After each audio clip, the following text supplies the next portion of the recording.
And to that piece of lieutenant that's always on his podcast, bash us, him.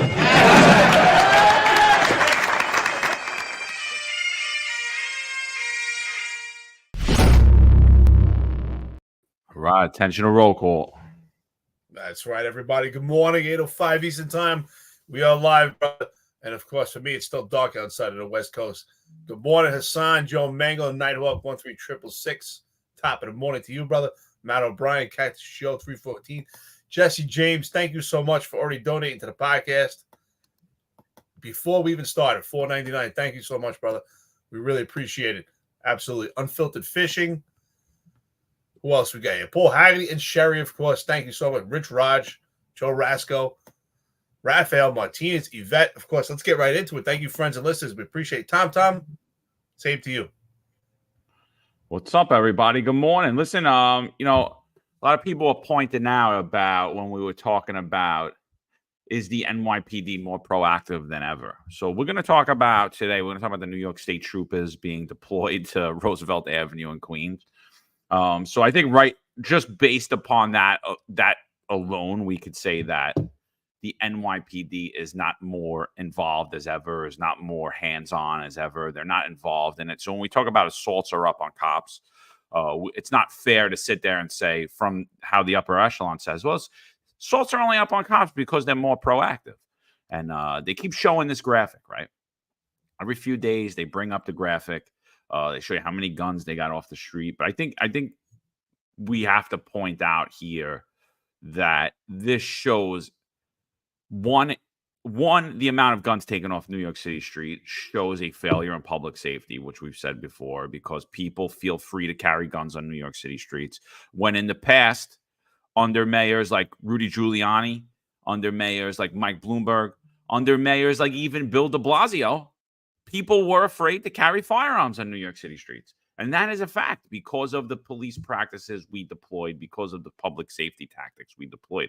So this graphic is actually Eric Adams and the NYPD showing exactly how dangerous New York City streets are.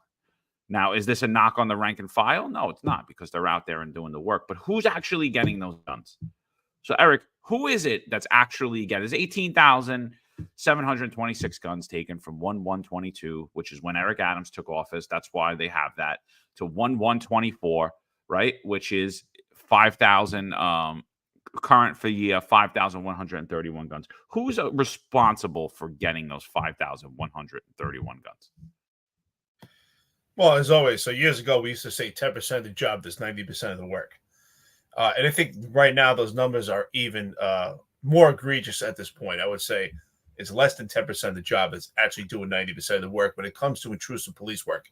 Because most of the police department right now is juggled around it. They're doing omnipresence in the subway or other locations because of the crime that's out of control. So they're not actually doing intrusive police work. They're doing omnipresence. And the police officers right now are completely diminished, and they're responding to the 911 calls. So those are not the cops doing intrusive police work. It's your khaki pants, your community response teams, right? Your neighborhood safety teams, your quasi-anti-crime teams in the precincts, your public safety teams, and, of course, shout out to the FIOs that are out there collaborating together and getting these firearms. And what's interesting about the FIOs is they now self-initiate cases, and they make arrests themselves, which is something different from before. So it's not more engagement. It's intrusive police work by a small percentage of the police department at this time. So absolutely. And what you said, I just want to piggyback. You're absolutely right. The more firearms that we actually apprehend, it's not an indication that crime is better. It's actually an indication how crime is much worse. Absolutely. Because we can see the different eras. I could see, before former Mayor Bill de Blasio, when we had Bloomberg, it was quite difficult doing anti-crime. You're out there. We got plenty of firearms, but it was much more difficult. It was hard work. You really had to put a lot of surveillance into it. You had to put a lot of work into it. And then, of course, with former Mayor Bill de Blasio, started to see the transition, but even then, it was still difficult to get guns. You really had to put the work into it. And then once we had Mayor Eric Adams in office, guns would just fall off people's hips. It was unbelievable. I never see anything like it. We were getting guns by accident. So it was definitely a different forte. So this is just an indication. Every time you grab a firearm, there's thousands that you miss. It's just a needle in the haystack. And what you said is absolutely right. It has no reflection on the rank and file. The rank and file does their job with the conditions that are in front of them. So if there's crime conditions, there's patterns, and there's a crime spree, there's more firearms out there, our police officers will get those firearms. But it's a specific several units. I hate to give the community response team credit. I mean, because they did attack us, not all of them, a majority of them. But as a whole, listen, they're out there, they're doing the job. So I will credit them for that. Yeah, so you figure about 40 to 50%, about 50 to 60% of all guns that are taken off New York City streets come from the FIO program. That's about 300 officers throughout the whole city. And then you figure 40 to 50% of the rest of those guns come off of investigative units, come off the khaki pants kids, the CRT team, come off of the NST teams, the neighborhood safety teams, and any other enforcement units. So that is literally less than 5% of the NYPD. So to sit there and say, when you put all of them combined into who's getting the majority of guns off the street, it's less than 5% of the job. So to sit there and say that the job is more engaged than ever, and that's why patrol cops are getting assaulted at a higher rate than ever, it's just not accurate. Because, and then the thing is, like, when you look at the guys that are getting the guns, when you look at them, the assaults against them and their teams aren't up more than ever. I mean, they're up, but they're not up the way they're up against New York City cops, 41% since last year, over 60% since 2019. Those assaults are happening amongst the rank and file who are out on patrol, who are not responsible for getting. I mean, do they take guns off the street? Absolutely, and they have just as dangerous a job as anyone, and their role is just as vital as any of those units. But those are the people that are getting assaulted, and those also are the people who are not mainly getting the guns off of New York City streets. So, but what the job's trying to portray is that they're the ones engaged, and they keep showing this graphic when they're being absolutely worked to death. Like, again, the drones are treated better than the cops on the street. The rank and file, the patrol cops, they're the ones that are being beat up. They're the ones that are working these 12, 16-hour tours, forced overtime all night long, all day long. They're being worked 7 days a week. They're the ones that are miserable. They're out there. So I'm not knocking them for not being engaged. They're almost like walking zombies at this point. They're being overworked. You're seeing the effects of that, unfortunately, with the suicides, with the breakdowns, physically, mentally, with a lot of unfortunate incidents that we think could be avoided. So. Yeah, absolutely. I mean, listen, cops are doing their job as to the best of their ability. But exactly, when you're overworked and you're tired, you're exhausted, and you're just running on thin air. How much can you actually give of yourself? So they're doing the best that they can. It's just completely diminished at this point. And I mean, listen, it's necessary to have units that are out there for omnipresence. There is a place for that, and there is a place for intrusive police work, but there has to be balance. Again, the fact that less than 10% of the job is doing 90% of the work when it comes to intrusive police work is always a major problem. It needs to be some balance in it, and especially right now, these police officers, they're overworked. I mean, I speak to cops all the time, even sergeants. Some of the sergeants I speak to, I mean, they're pretty much working every day as a cop. They're not even working as a sergeant in that role. And some of them have to balance that hat too. They're working as cops and they're trying to balance it out as sergeants to just not enough people. They're working day in, day out.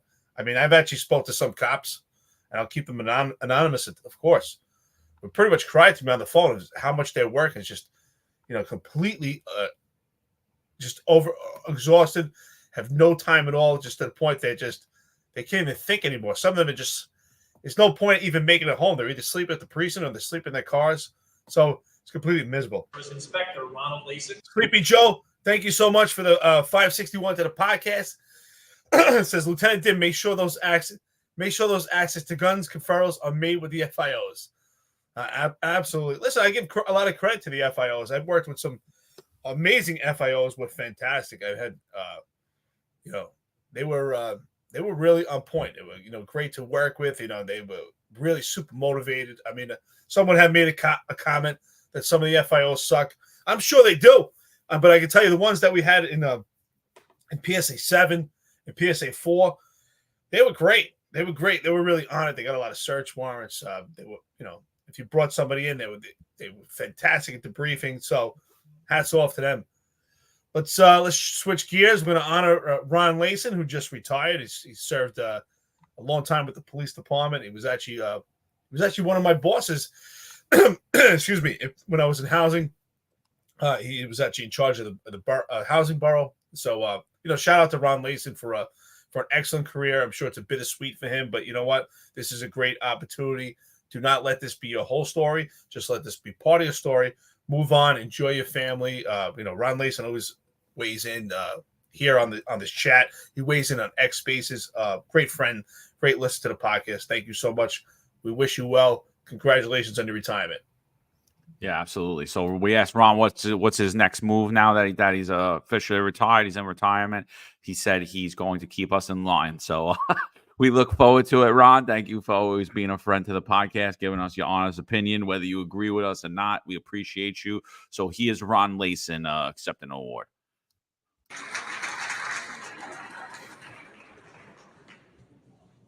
With 30 years of service, Inspector Ronald Layson.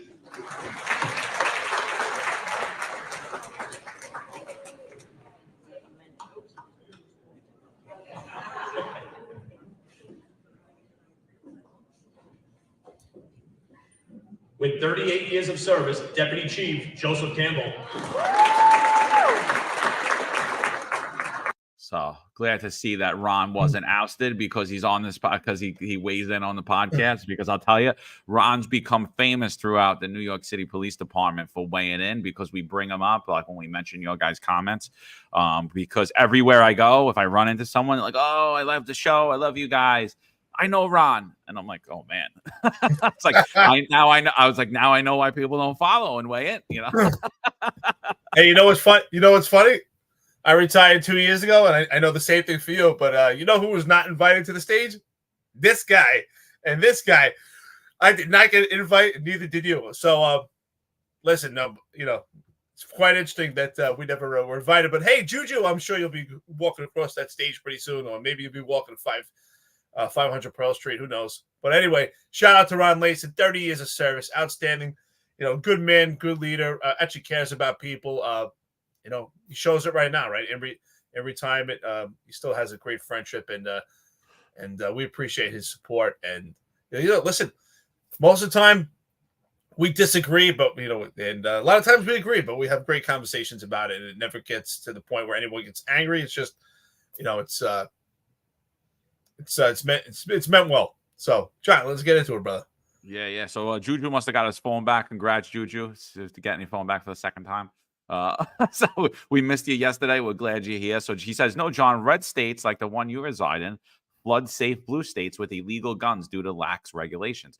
But that's funny, Juju, because it's pretty safe where I live. It's really safe, and the gun laws are relaxed here. It is like they actually allow. Not only are the gun laws relaxed, but the self-defense laws where I live are even more relaxed. So if you come onto my home, part of the reason I live here because I get so much hate, and but there's the castle doctrine in Florida. You don't have any requirement to retreat in Florida. You're actually able to defend yourself, your life, your family's life, and your property, which is like almost like the founding of our nation, which is why I feel very safe here. And then when I come to New York, my head's on a swivel, So appreciate you bringing that up. Appreciate you bringing back here. Glad that you got your phone back. And then Thomas Joyce says that's the Pareto principle, 80-20. 20% of the people are responsible for 80% of the work.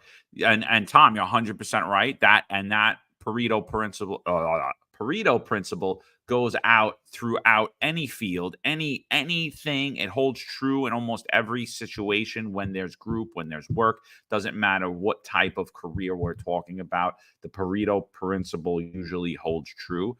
Unfortunately, what we're seeing is that now that Pareto principle is much less. The 80-20 is down.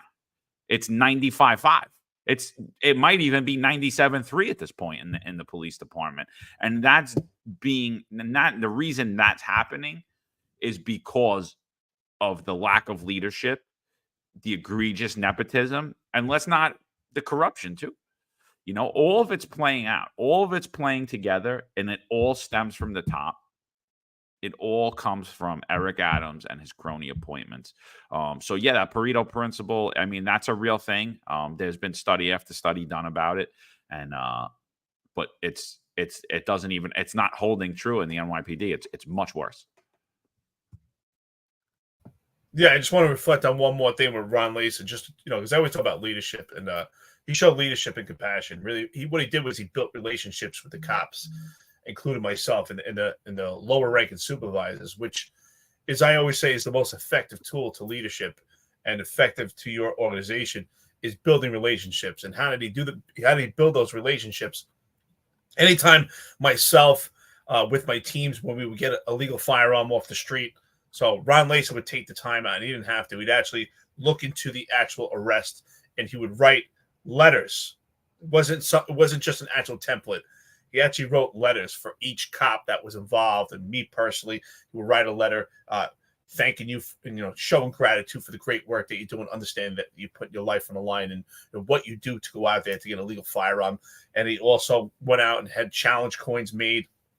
And I was the first one that was the recipient when he actually made these challenge coins. It was just this big, giant challenge coin, which was really cool. And some could say, oh, that's not a big deal. You know what? It was great because he showed a token of appreciation. Sometimes it's the small things that really count. So it's effective leadership. So if you're hearing Juju, this is real leadership when you build relationships with people and real relationships. So Ron Lason, shout out to you. Enjoy your retirement. Thank you so much. Enjoy your life with your family.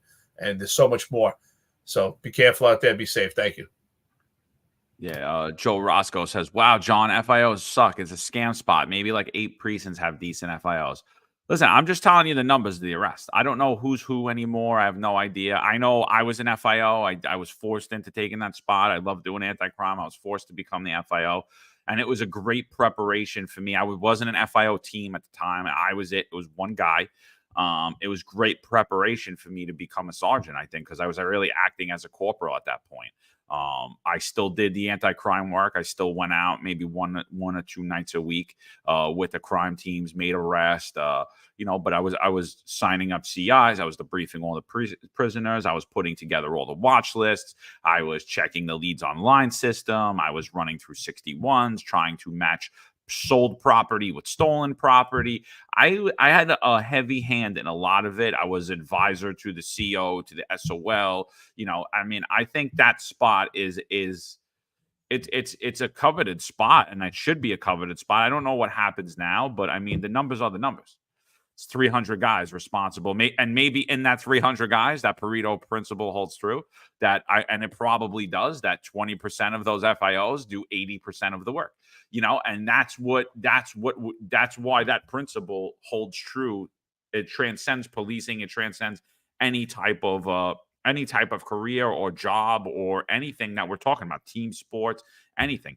80-20. So, so you might be correct. But the fact is, the numbers are the numbers. And Chris Arnold says there's no way there are arrest numbers behind all those gun numbers. I agree with you. Are some of those arrest numbers people that handed in for gun drops? Probably. The other thing is, are those arrests solely for the gun? Was that like, oh, I seen the gun and I arrested that dude? Or was it I showed up to a domestic and the gun fell out of his waistband? Or I stopped him for jumping the turnstile and he had a gun on him. You know what I mean? Like things of that nature. So, again, there's always going to be a play when we're talking about numbers. You could give me any scenario and I'll probably say, yeah, that's more than likely that's true too. Listen, VSS Victorious, thank you so much. $5 to the podcast. He put wrong Juju as usual. The red states, these guns usually come from the few blue counties, big cities, much like most of their gun crime. Thank you so much for the podcast. Thank you as always. It's interesting that this, we see the knock on the FIOs. I can't speak for FIOs that are out there that were lazy and didn't do the work. I'm sure there are some. But I can tell you, man, the ones in PSA 7 and PSA 4, they were rocking. They worked hard. They really put their effort into get these search warrants. They had a great rapport with their confidential informants. Great relation with the crime teams. Especially when I was in PSA 4 and PSA 7, we would meet constantly. Especially in PSA 4. I remember.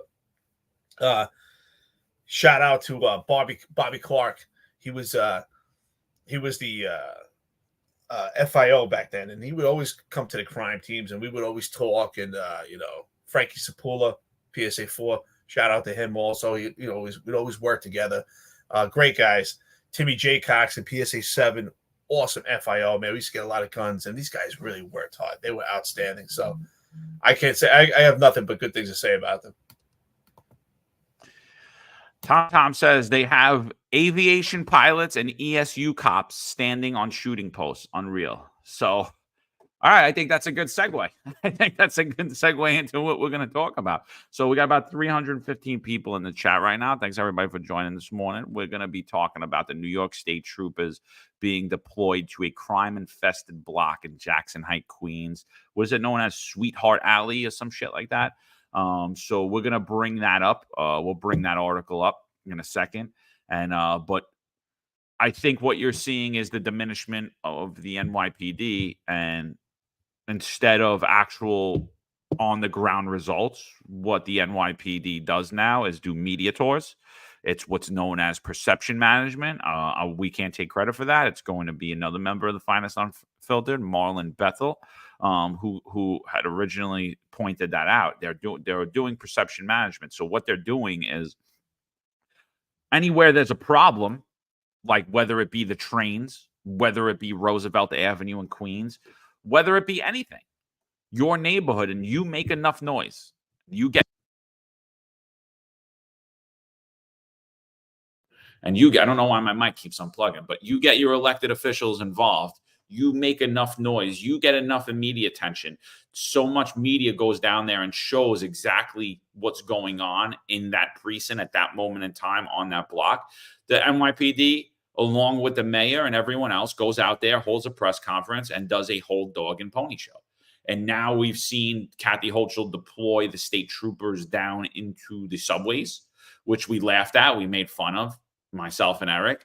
And we're about to make fun of it again because we just seen her deploy the state troopers to a block in Roosevelt and on Roosevelt Avenue in Queens. I mean, so Jackson Heights, Queens, we have state troopers to deal with sex trafficking, open air drug sales, and open air prostitution. Eric, what are your original thoughts when you see that? Before I talk, I just got to laugh because Tom put, John, are you sure that mic doesn't belong to Eric?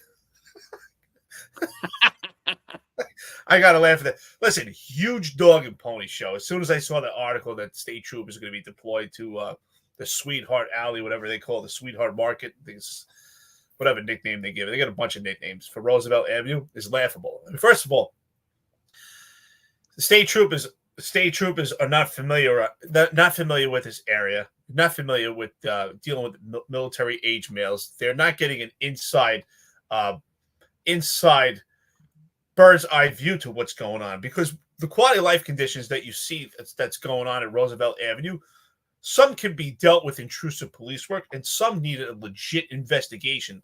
So just omnipresence alone is not going to do anything. You may display some of it, but it's not going away. Maybe where the state troopers get positioned, you may display some of it, but most of the stuff that's happening, human trafficking, which we suspect it's going on, it's because these military age males, because this migrant crisis. It's particularly a knock on this gang Tren de Aragua, which is pretty much responsible for most of human trafficking going on. I mean, I've done some research about this gang, and this gang has anywhere from $10 to $15 million right now. They're worth a substantial amount of money. They're spread through 8 different countries in South America, and they're bringing all this human trafficking to the United States, particularly in New York, particularly in Colorado. There's a huge network right now. So this is not something that just can be addressed by omnipresence. Huge dog and pony show. I'm sure, like I said, it may display some of the stuff going on here, but the quality of life conditions there need a legit investigation. We need to start knocking these gang members We need these illegal military age males deported. This is not a solution at all. This is just another show. And don't buy the bullshit. It's all gaslighting. Yeah, no, I agree. I agree. Let's get into the article a little bit. So it's titled "Hochul deploys the state troopers to New York City market of sweethearts to clean up the crime-infested block where hookers prowl." So I'm going to agree with Eric. I don't think that they're going to help. I don't think they're going to help clean up any of this at all. I think that they will do some type of enforcement. You'll see more traffic-related enforcement. I don't think you're going to see the more street crime-related enforcement, the type of enforcement that the NYPD does. So they're obviously not going to be going into businesses, things of that nature. They will assist when the NYPD does. But yeah, I just think this is like basically putting them on a parade. They're obviously, not stopping anything in their trooper uniforms, and it is the NYPD who has operational control of going in these brothels. If we're going to put CIs in there, if we're going to put undercovers in there, if we're going to sign up CIs. So all of that stuff is under NYPD operational control. So putting the state troopers there really is a slap in the face, I think, to the NYPD. To the hard work that these men and women do. And if you see the amount of people that are here now, so I guess the train stations aren't covered today. And, if we have scuba cops standing on foot posts and down in train station, if we have ESU cops standing down in train stations and on foot posts, if we have major case detectives standing on foot posts, if we have members of the gun violence safety division standing on foot posts, if you have people that are involved in the detectives in a sex crimes unit or child abuse squad, if we have these people sitting on foot posts, this is the reason that crime's flourishing on blocks such as this. So this is just a complete dog and pony show. Governor Kathy Hochul deployed New York State troopers Tuesday to help the NYPD take control of a sleazy stretch of Jackson Heights, overrun by crime and prostitutes, an area named the Market of Sweethearts. Today, troopers were seen gathering with local cops along Roosevelt Avenue near 83rd and 84th Street, awaiting instructions on specific patrols to clean up what neighborhood activists decried as a corridor that had become an urban crime zone and home to more brothels than bodegas. So I wonder if the upper echelon of the NYPD visits any of those brothels, or I wonder if any of those brothels were paying protection money to a certain nightlife consultant. Weird that we're coming out now. Eric, what do you think so far about before we go further in? There's a huge dog and pony show. I don't care how much presence they put there. So first of all, it's just a Band-Aid. Even if the state troopers go out there and assist in the omnipresence so that the police officers that are there can make an arrest, you're not doing anything. You're not solving the problem. The problem is illegal military age males. We have a migrant crisis here. We have Tren de Aragua that's really planted their feet in this country. I mean, like I said, they come from eight different countries in South America, right? Predominantly, they started in the prisons in Venezuela, right? This is the spoils of South America coming to America right now. These are unwanted prisoners. This is a gang that came out of prison, and the problem is they're so strong because they have a substantial amount of money. And one of their mission is adaptability, right? To adapt to where they live and to use the resources in that society to make this gang money. So this is all strategically done right now. And they're involved in human trafficking. They're involved in the robberies we see that's going on with the Little Devils in 42nd Street. So we need to get to the root of the problem. That's the root of the problem.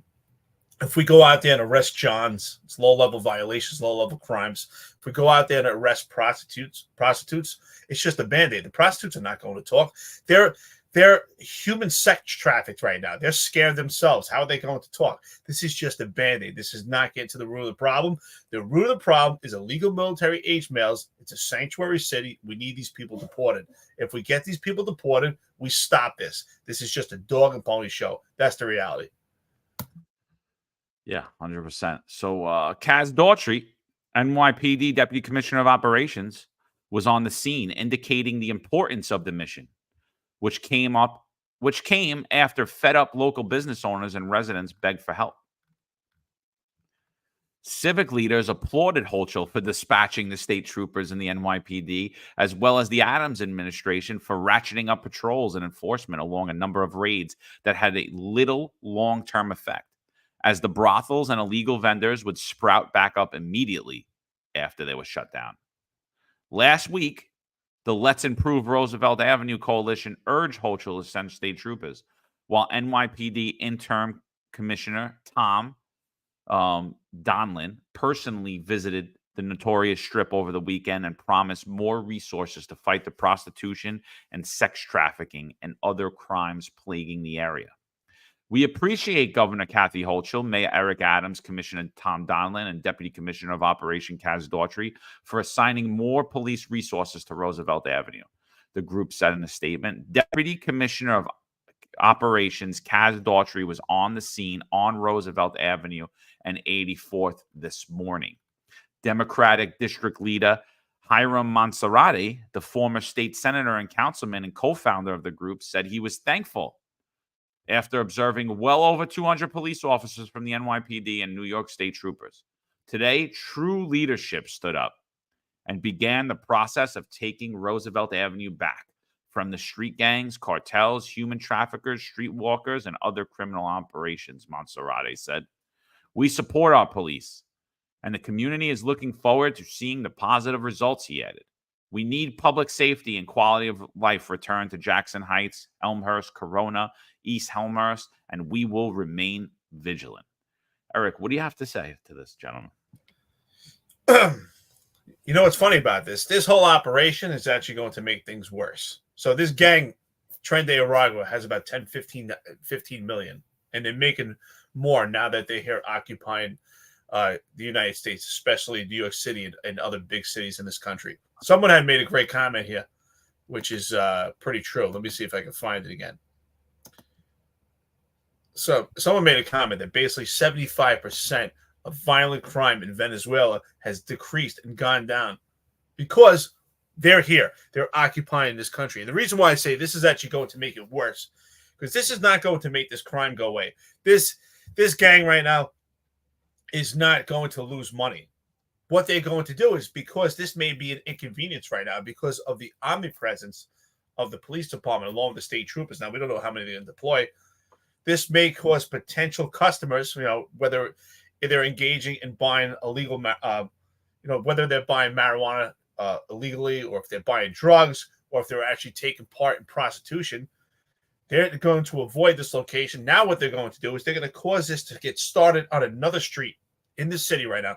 Pick a street right now where potentially it maybe with its vacant spots and vacant stores, they're going to find a location so they can come up and running. It's not going to stop. This is going to get displaced, and I think this is going to happen on another street. Now we're going to create another market because of this, because we're not getting to the root of the problem. And the fact that people are taunting them and saying, oh, they're doing a great job is absolutely ridiculous. And they're actually buying this gaslighting and continuing to sell it. And I think that this is going to cause an even bigger problem.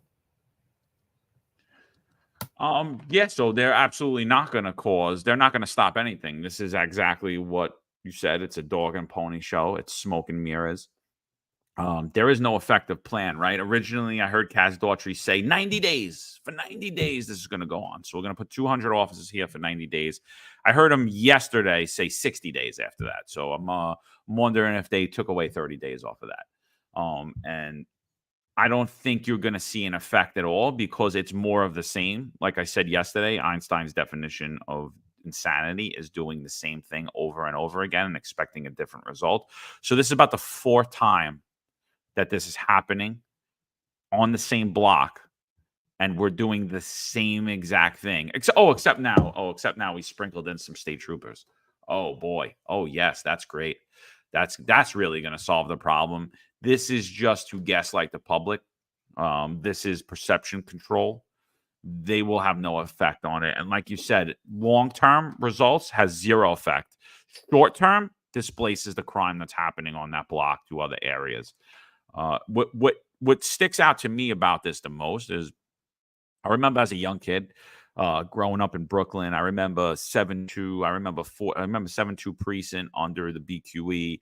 I remember 42nd Street. I remember seeing open air prostitution a lot of different places throughout New York City.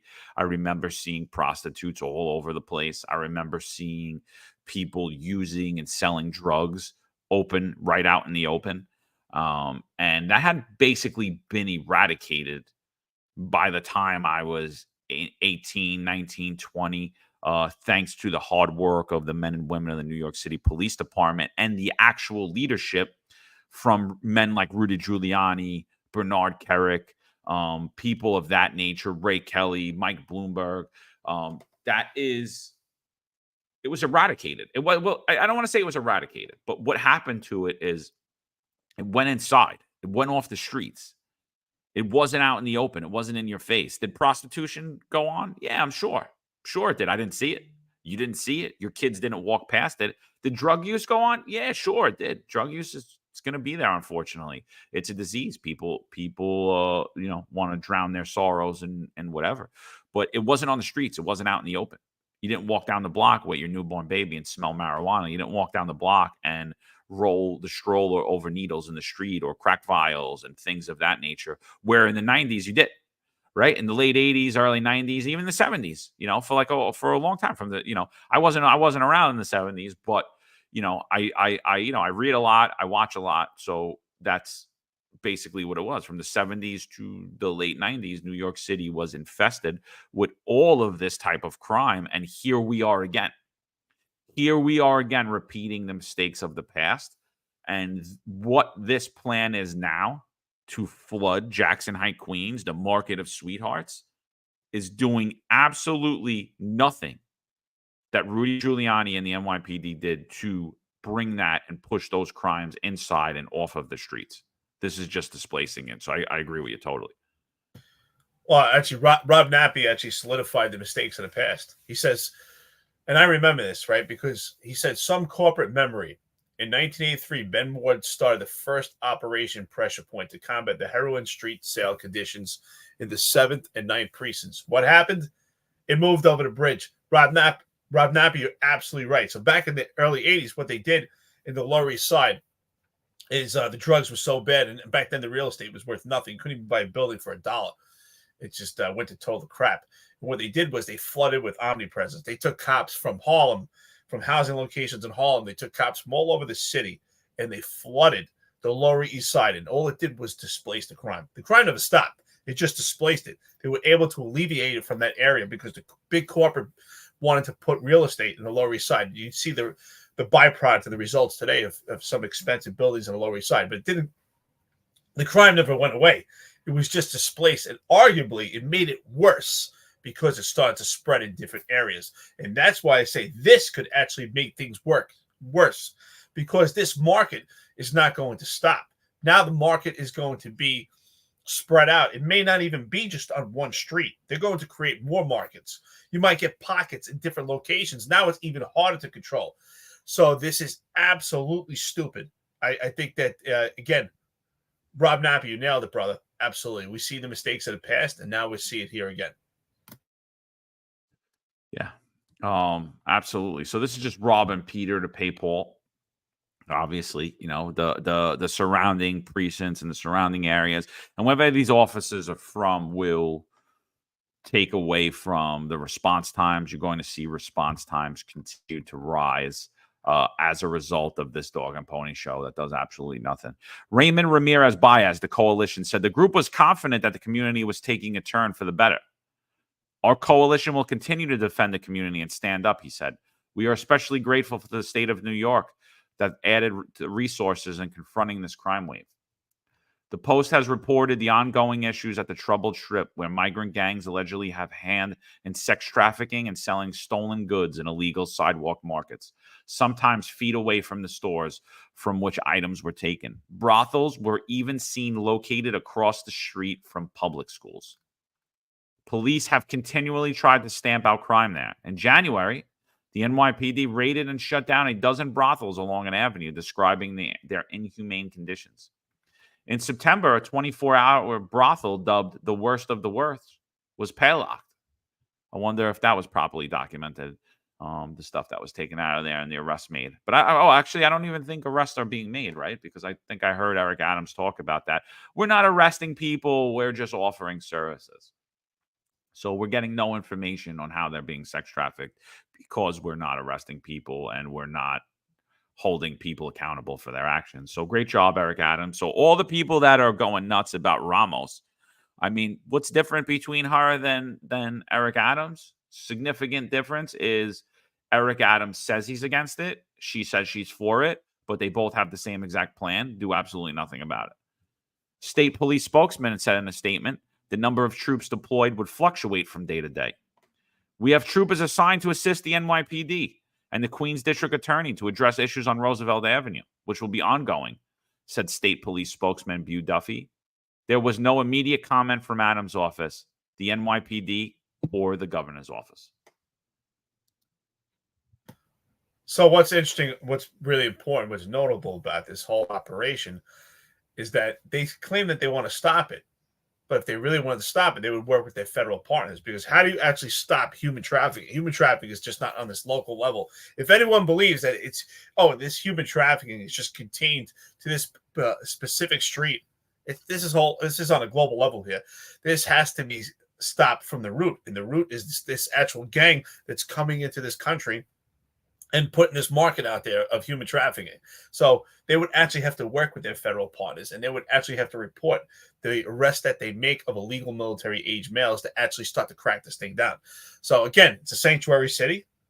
It's a city that Eric Adams refuses to use the sword of the pen as an executive order to fight this sanctuary city, and he won't. Again, Eric Adams, claims he wants to solve this, but he's part of the problem, and that's the problem right there. We named Police Commissioner Ed Caban the most insignificant police commissioner in NYPD history. I think he might go down as the most notorious police commissioner in NYPD history. That remains to be seen, and we'll see. So that might change. But I think Tom Donilon has already earned the name the saddest police commissioner in NYPD history, because he's just a sad soul. This is Thomas Donilon standing there. The collaboration between the NYPD and the New York State Police is essential for ensuring the safety and security of those we serve. It was a pleasure to meet Superintendent Stephen James and his team as we continue to strengthen our partnerships in the mission of public safety. So here he is. He's cheering on that the state police are coming there and making him look completely weak, making his police department look ineffective. Rumored his office was packed up last week. I guess he got a little bit more time. Obviously, Jessica Tisch was rumored to be the next police commissioner. Doesn't look like that's happening. It looks like, she thought about it and said, I don't want to get involved in this. Possibly her father said, don't get involved in this. Don't take that spot. It's not a good spot. And I don't know who in their right mind would want to take this position at this point, with the entire upper echelon under federal investigation, with the mayor you're working for and his entire staff under federal investigation, including the people that he's appointing to other positions. So I don't know who in their right mind would want to take this at this point in time. Eric Adams said he had 22 people apply. I don't. I think he just pulls things out of the air, but he had 22 people apply. I personally think when I watched the Roosevelt Avenue press conference and I saw Kaz Daughtry in a suit and not in his highly embroidered gear to make himself look like he went up the ranks and became a chief, personally think that I am beginning to lean that Kaz Daughtry is going to be the next police commissioner. I don't know if it was the suit. I don't know if it's the airtime he's getting. But I do know that Tom Donilon said, while I'm here, there's going to be one voice for the NYPD. And it is heir apparent, and it should be apparent to everybody, that one voice is Kaz Daughtry. The one voice for the NYPD is Kaz Daughtry. Tom Donilon's there to do the dirty work and do the mayor's bidding when it comes to sucking up to Sheriff Anthony Miranda, when it comes to kissing the ass of the New York State troopers and making your department look weak. Eric, what do you think about all this? Like, what do you think? Do you think Jessica is going to be the police commissioner? Who are you leaning towards? I think Tom Donlin is a total simp. So I think he's going to go down as the cuckold police commissioner for the New York City Police Department. I mean, they put this guy in, honestly, they put this guy in to cheerlead, right? They put him in they put him in yesterday in that press conference where they destroyed evidence. They destroyed evidence, exactly what they did. And he was like, oh, I met Sheriff Miranda one time, and I was so impressed by him. And here he is cheerleading everybody else. He's a total simp. I mean, I got to admit, we were bamboozled for about 5 minutes. When they first brought in Tom Donlin, we saw his resume, and he was standing to the side. And, we thought, wow. I remember thinking, wow, oh, he's looking at them like, wow, I'm going to clean house here. And at the time, we even gave him credit. He was wearing jeans. Like, all right, maybe he's got to get time to get settled, or maybe he just doesn't care about the operations. He just wants to clean house. And we were bamboozled for about 5 minutes because this guy totally fits this administration. He's a total simp. He's even more insignificant than Ed Caban, because at least Ed Caban was hanging out with the police department, going out partying, taking care of the Hispanic society. He definitely was notorious. Whether he goes down for this corruption or not, but the way he operated with Hispanic society and these other fraternal organizations and hanging out with the nightlife at Concertitos, he sure is notorious. But Tom Donlin is a total simp. And again, who would in their right mind would take the job as police commissioner right now? You're going to tarnish your image. So I think on behalf of Jessica Tisch and her family, I think it's a right move. She doesn't take it. She has a good image right now, and this will tarnish her image. So, I mean, I don't think she should be the police commissioner anyway. So everything is leading to Kaz Daughtry at this point. I think Kaz Daughtry has been the de facto police commissioner in many aspects. We did think at some point in those first 5 minutes that we would bamboozle that Kaz Daughtry, that there was going to be a leash put on him and John Shell. But sure enough, that was just another dog and pony show. And it would make sense at this point for Kaz Daughtry to become the police commissioner, because I think he's the only one that's going to be willing to actually take it, because it's not going to tarnish his career. His career is already tarnished, but it doesn't matter anyway. He's been elevated by rocket fuel. So for him, it's a win. He's already at, I mean, how much he's already at the bottom. We know he lacks integrity. He's already pled guilty to lying and giving misleading and false statements. So he totally fits this apparatus. So sure enough, I think you're right. I think Kaz Daughtry will actually be named this time as the police commissioner. Yeah, I mean, I'm definitely leaning that way. This picture's I'm definitely leaning that. I don't have any information on that whatsoever, other than just watching the last few days play out. I just think, when I look at Tom Donlin, he looks weak. He looks detached. He looks like he's a man on his way out the door. To sit here and do what he did yesterday, when we played you the video of him cheering on Anthony Miranda, saying how competent he was because he met him one time and how impressed he was when he met him, and that he's so grateful for Operation Padlock, when right now it's shrouded in scandal. Potentially, more than likely, a lot of nefarious things are going to come out from this operation. There's already numerous constitutional issues have risen from businesses with it. Now we're looking at corruption issues facing it as well. So the last thing I would do is put my name, stand behind this banner, and talk about how great of a person and how much integrity someone has that I met one time for about 4 seconds that I probably didn't even speak to. But Tom Donlin had no problem doing it yesterday. That would have been something I would have said, hey, listen, Mr. Mayor, I appreciate it, but I'm not going to be there. Thanks.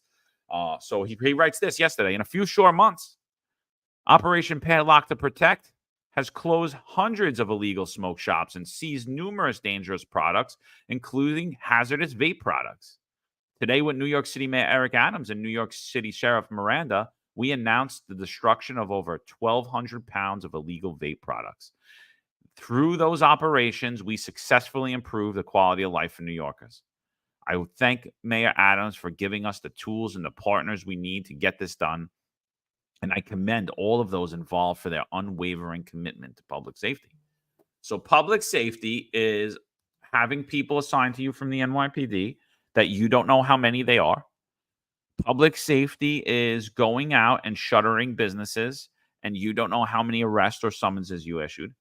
Public safety is taking products that you claim to know how much you took and the value of it and the poundage of it, and not properly documenting it. Public safety is taking money from businesses and claiming that you didn't. The NYPD did.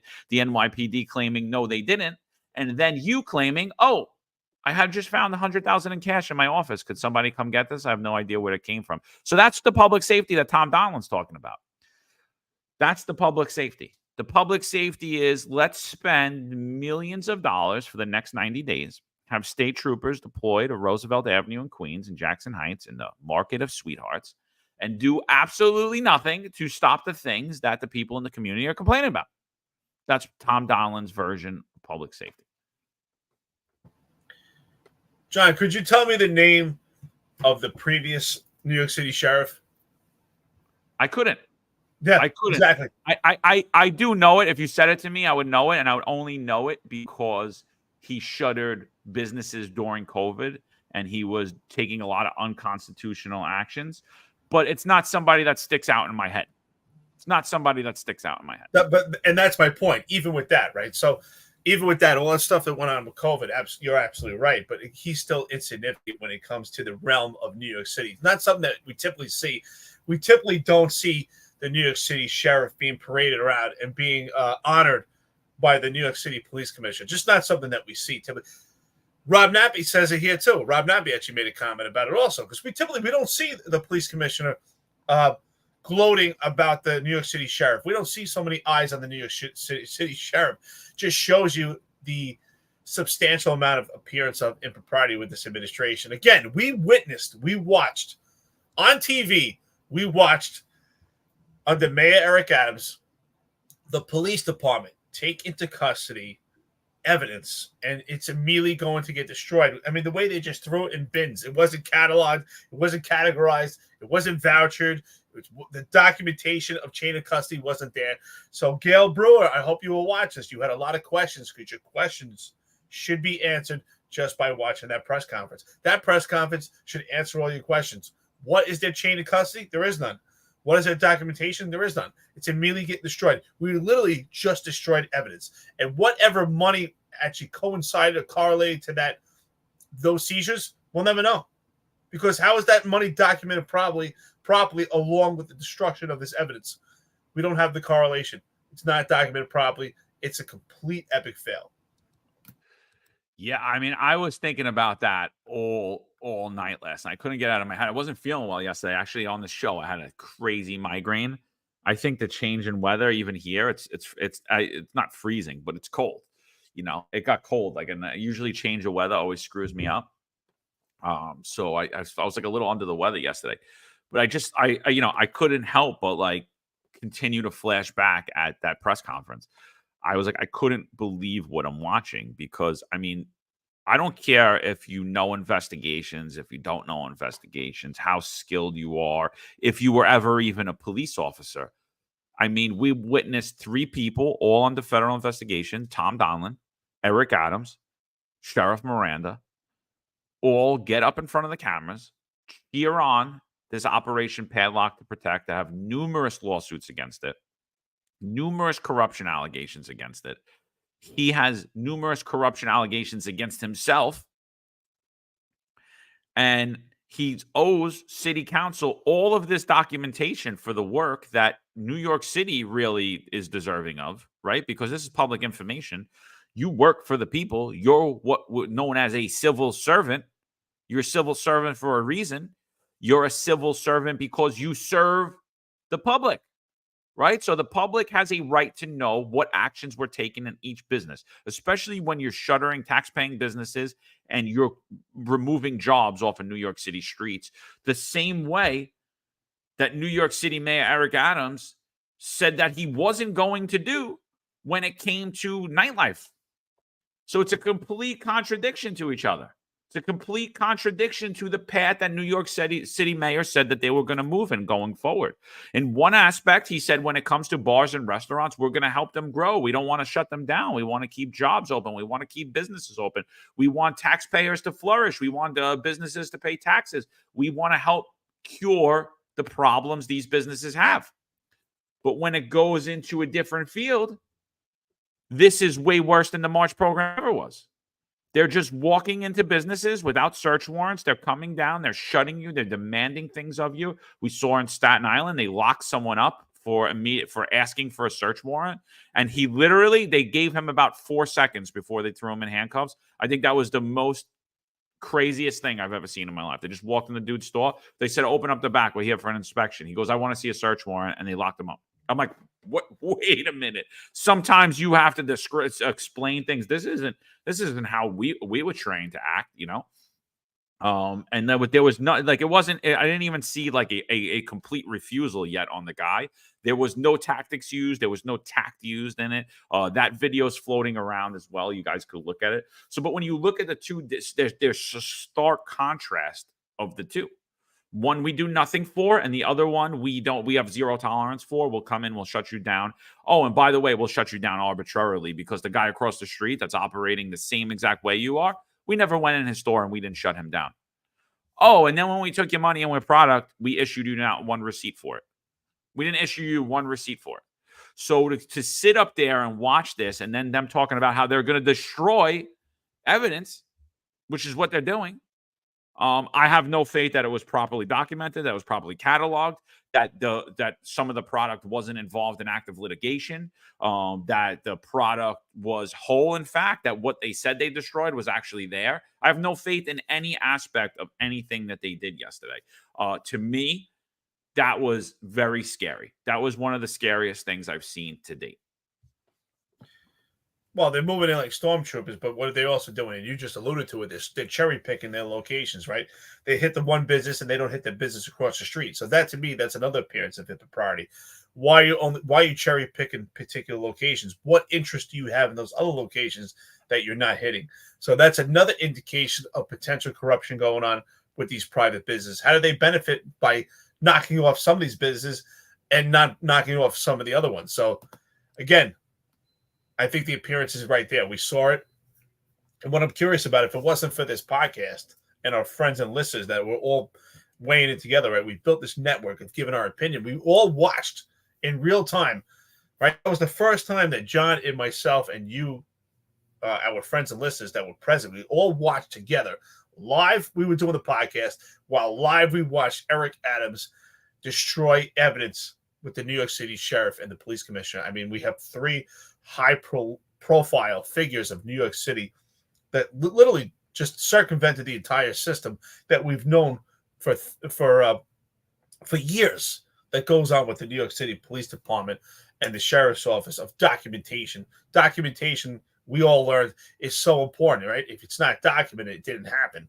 So again, how can Sheriff Miranda, if he gets called down to New York City Council again at some point, how can he or Eric Adams or the police commissioner testify to what was destroyed when there's no documentation? You're just going to say there was a large quantity? That's not how it works. You have to know exactly what was taken into custody, what was the chain of custody. I mean, we don't have pictures of anything. It's absolutely ridiculous.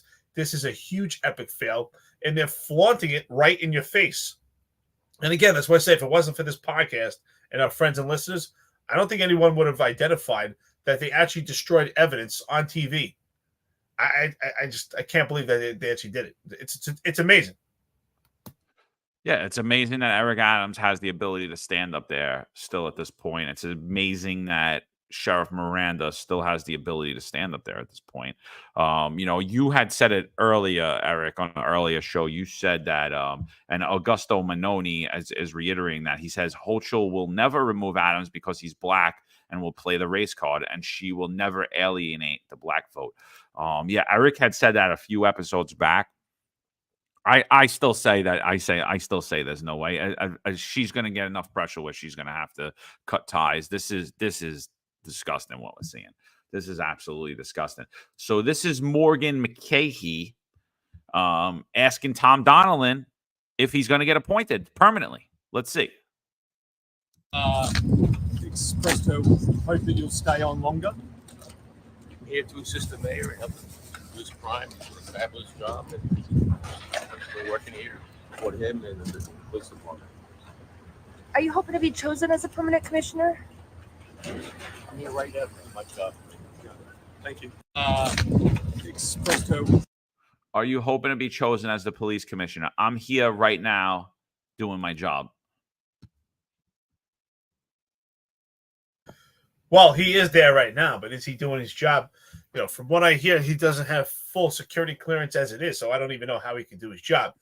So I think it's complete turmoil for the police department also. Like, how can, as the interim police commissioner, who's under a probe himself, he had documents taken from his home, part of a raid. He does not have full security clearance, to my knowledge. How can he actually sign off on any discipline that's stemming through the police department?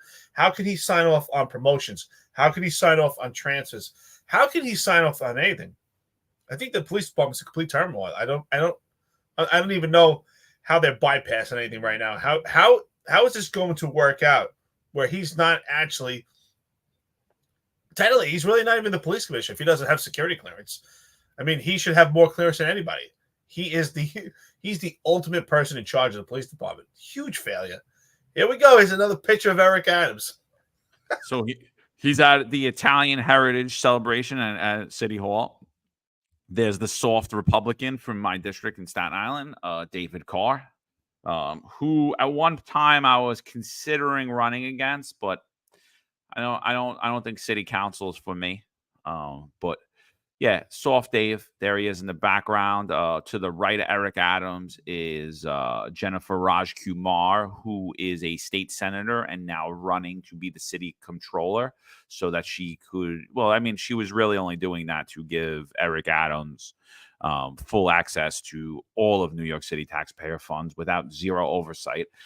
In my opinion, that's exactly what was happening there. She is in a red dress, like a little schoolgirl with her crush on Eric, who's in his pinstripe suit. And Eric Adams, it's funny because before he has any Heritage Month, we always just laugh now because in true fashion, he just stays the same. So obviously this was an Italian heritage celebration. So what does Eric Adams say? New York City is the Rome of America, right? It's always the capital of whatever the heritage we're talking about, of the city of the country that we're talking about, right? If it was anything, he's said it. He said it about so many different things. He actually went as far one time to say that many people call New York City, when he was talking about Haiti, many people call New York City the Port-au-Prince of America. And he actually got fact-checked on X, and they were like, no one calls New York City the Port-au-Prince of America. So funny. The dude's hysterical, man. I love him. Dude, it literally could talk about a city in Zimbabwe. He's going to say New York City is the port of Zimbabwe. It doesn't matter what it is. He just somehow fits it. It's unbelievable. Scooch put the fall of Rome of America, maybe. You're absolutely right, brother. You're not kidding. Yeah. So it might be the fall of the Coliseum. Thanks to Eric Adams. Yeah, no, I mean that's what we're seeing. So I mean when we like, I was getting back to this Roosevelt Avenue thing. I mean, do you see any benefit at all? At all? Is there a benefit in the short term? Is there a benefit in the long term? Or is this just a huge waste of taxpayer funds? Well, I think it's interesting, right? It depends how you look at it, right? So if you live on Roosevelt Avenue, if that's your area, it's going to be a huge win for you because it's going to be completely displaced. But for the city as a whole, this is going to be a bigger problem. I would put my money on it right now. If anyone wants to bet me, this is going to cause the market to creep up in another street in New York City, and we actually might start to get more markets, different pockets throughout the city, as I was saying earlier. I actually think that in the long term, this is going to be worse. In the short term for Roosevelt Avenue, it's going to give the appearance that it looks good, but this is just lipstick. This is just lipstick. It's just makeup. You're dressing it up. You're just displacing it. It's not making it going away. It's actually going to make it worse, and will make it more difficult to police by investigative purposes. If we get a mayor in that actually wants to work with federal partners to investigate it, it's actually going to make it more difficult. So right now it's completely isolated, contained to Roosevelt Avenue. We really could get your finger on it, but it takes a full-scale investigation. It's going to take actual partnership with the feds to actually crack this down. This is on a much bigger scale.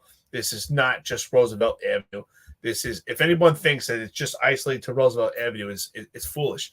I mean, it's funny, right? In the same token, John, they claim to support sex workers and to show them empathy and compassion, that they're forced to do this. But yet they're going to have to go out and arrest them, and they're actually going to force them to be displaced and to try to make money somewhere else. So they're actually making it worse. They're not making arrest of who's actual, the problem of who's behind this, and it's this gang trend de Aragua. Maybe cartels involved. This is on a much bigger scale. Yeah, I mean, you're not alleviating the sex trafficking. You're not going after any of this. This is a report that comes out from WPIX 11. I believe this was last night. So we'll see what they're saying. During school hours, they're out. All the prostitution is taking up every single block. They will be out with their pimps, and they don't care. Jaylene Lugo is 14 years old and taking the number 7 train home from high school for the first time. With a Kirby doll on her book bag. Her walk on Roosevelt Avenue is a jolt out of childhood innocence. I've seen teenage boys go up to the prostitutes. In one busy spot on 90th Street, men are led downstairs to a brothel on a regular basis. This is turning into a red light district in Bangkok. You walk up and down from the 70s all the way down to the hundreds. And all you're going to see are different massage parlors with women outside soliciting men. There's no moral compass anymore. Pix 11 even found women sitting on mattresses outside a furniture store near 93rd Street. One of many scenes unsettling Jaylene's mother. I grew up in this neighborhood. I've been here for 31 years. I was born and raised here. And what I'm seeing here today is not what I grew up seeing. We have been reporting on sex workers and trafficking on Roosevelt Avenue for nearly 20 years. The numbers we're seeing now seem unprecedented. This is happening during school hours, and it's even worse at night. On a recent Friday, Pix 11 News saw activity in the 80s on Roosevelt Avenue, with one man apparently steering customers to a spot that was close to a barber shop. We are seeing more Latina women doing prostitution. I think those women have no other options. Some are Venezuelan, Colombian, and they are having their own massage parlors alongside with the Asians. By day, Pix 11 News noticed a row of women near a physical therapy office on 92nd Street.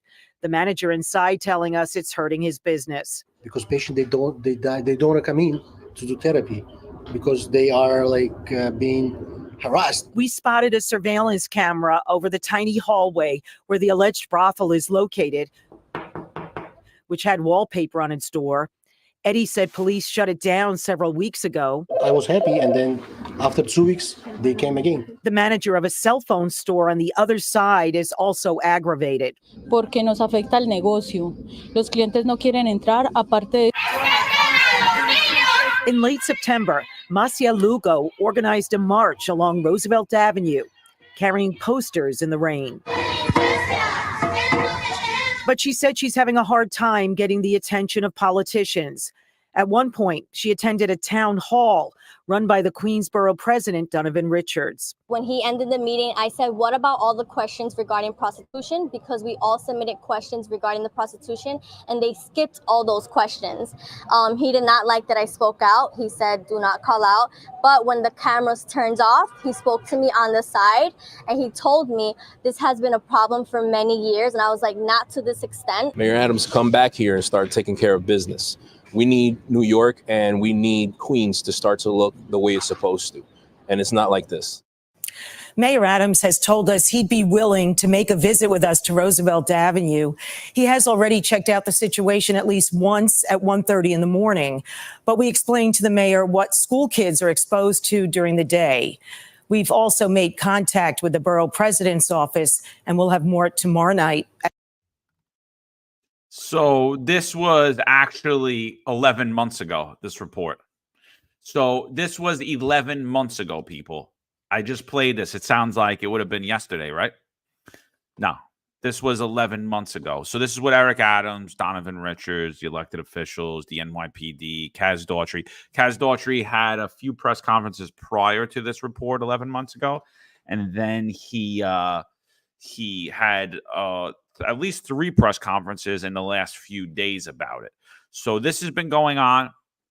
No drones deployed, should be noted, right? The drones are completely ineffective here, even though we hold how they are. But this report was 11 months ago, and absolutely less than zero has been done since that time. And now they're taking the same plan that they had for transit, which we said is a short-term, ineffective. Yes, it will help that little girl walking to school, 100%. For that's been walking to school like that for 11 months and dealing with that.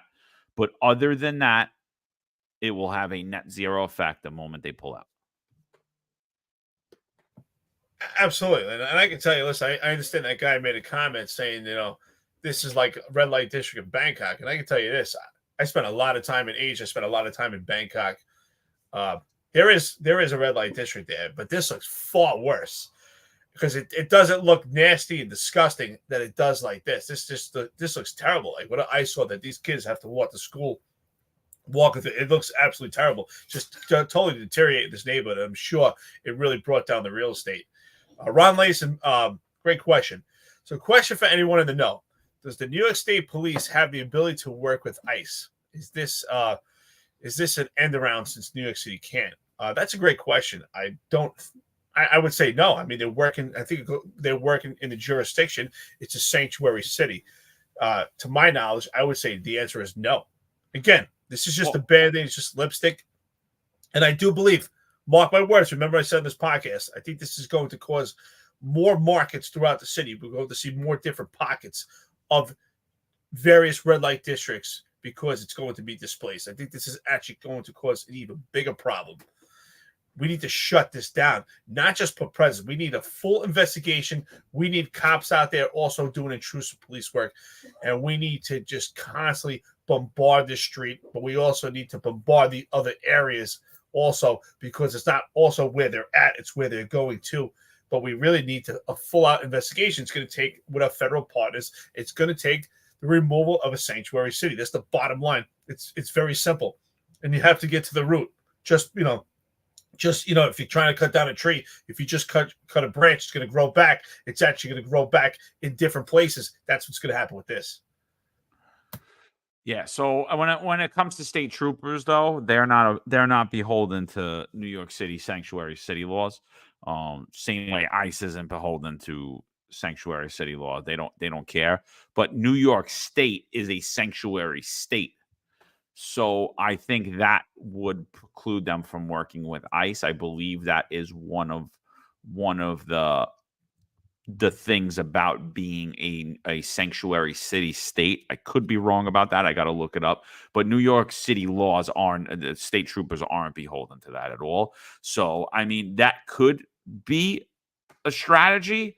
But again, it's just a strategy showing how ineffective the New York City Police Department is under Mayor Eric Adams. It's a great question. I know my visual zone and us were going back and forth yesterday. If you're telling me I can't declare a state of emergency and put an executive order in here, then we don't need a mayor. Get rid of him. Get rid of him. Then we're controlled by the Progressive Socialist City Council, and that's it. We don't need a mayor. But that's not the truth. The truth is he can declare a state of emergency here and create an executive order to allow the NYPD to cooperate with ICE. But even let's even get past that. Forget even cooperating with ICE. We're not arresting anybody. I mean, this is the whole thing that everybody's glossing over here. It's like, oh, what we're doing? We're going up to the prostitutes and we're offering them services. Okay. So then they're going to report back to their pimp. They offered me services and I said no. Okay. Yeah, go stand over there. Okay. All right. Bye. So we're allowing sex trafficking to happen. So honestly, arresting these women, deporting them, might be the humanest thing that we could do. Because what our plan right now is we're just going to allow them to be sex trafficked and used and abused by their pimps. That's the plan right now. That's the plan right now. And then the other thing is, how are we gaining intelligence? And how are we gaining the ability to actually shut these places down when we have no arrests? If we have no arrests, we're not getting information other than what we're getting from the community. We're not getting inside information from who's helping to commit these illegal acts inside. So we don't know what's going on there. We don't know if there are little children also being sex trafficked, things of this nature. We don't know the inner workings of that. Maybe there are weapons behind there. Maybe there were drugs behind those doors. We can't get in those doors without making those arrests. And Eric Adams clearly stated 2 days ago, we're not arresting these women. We're just offering them services. And that's what we've been doing for 3 years.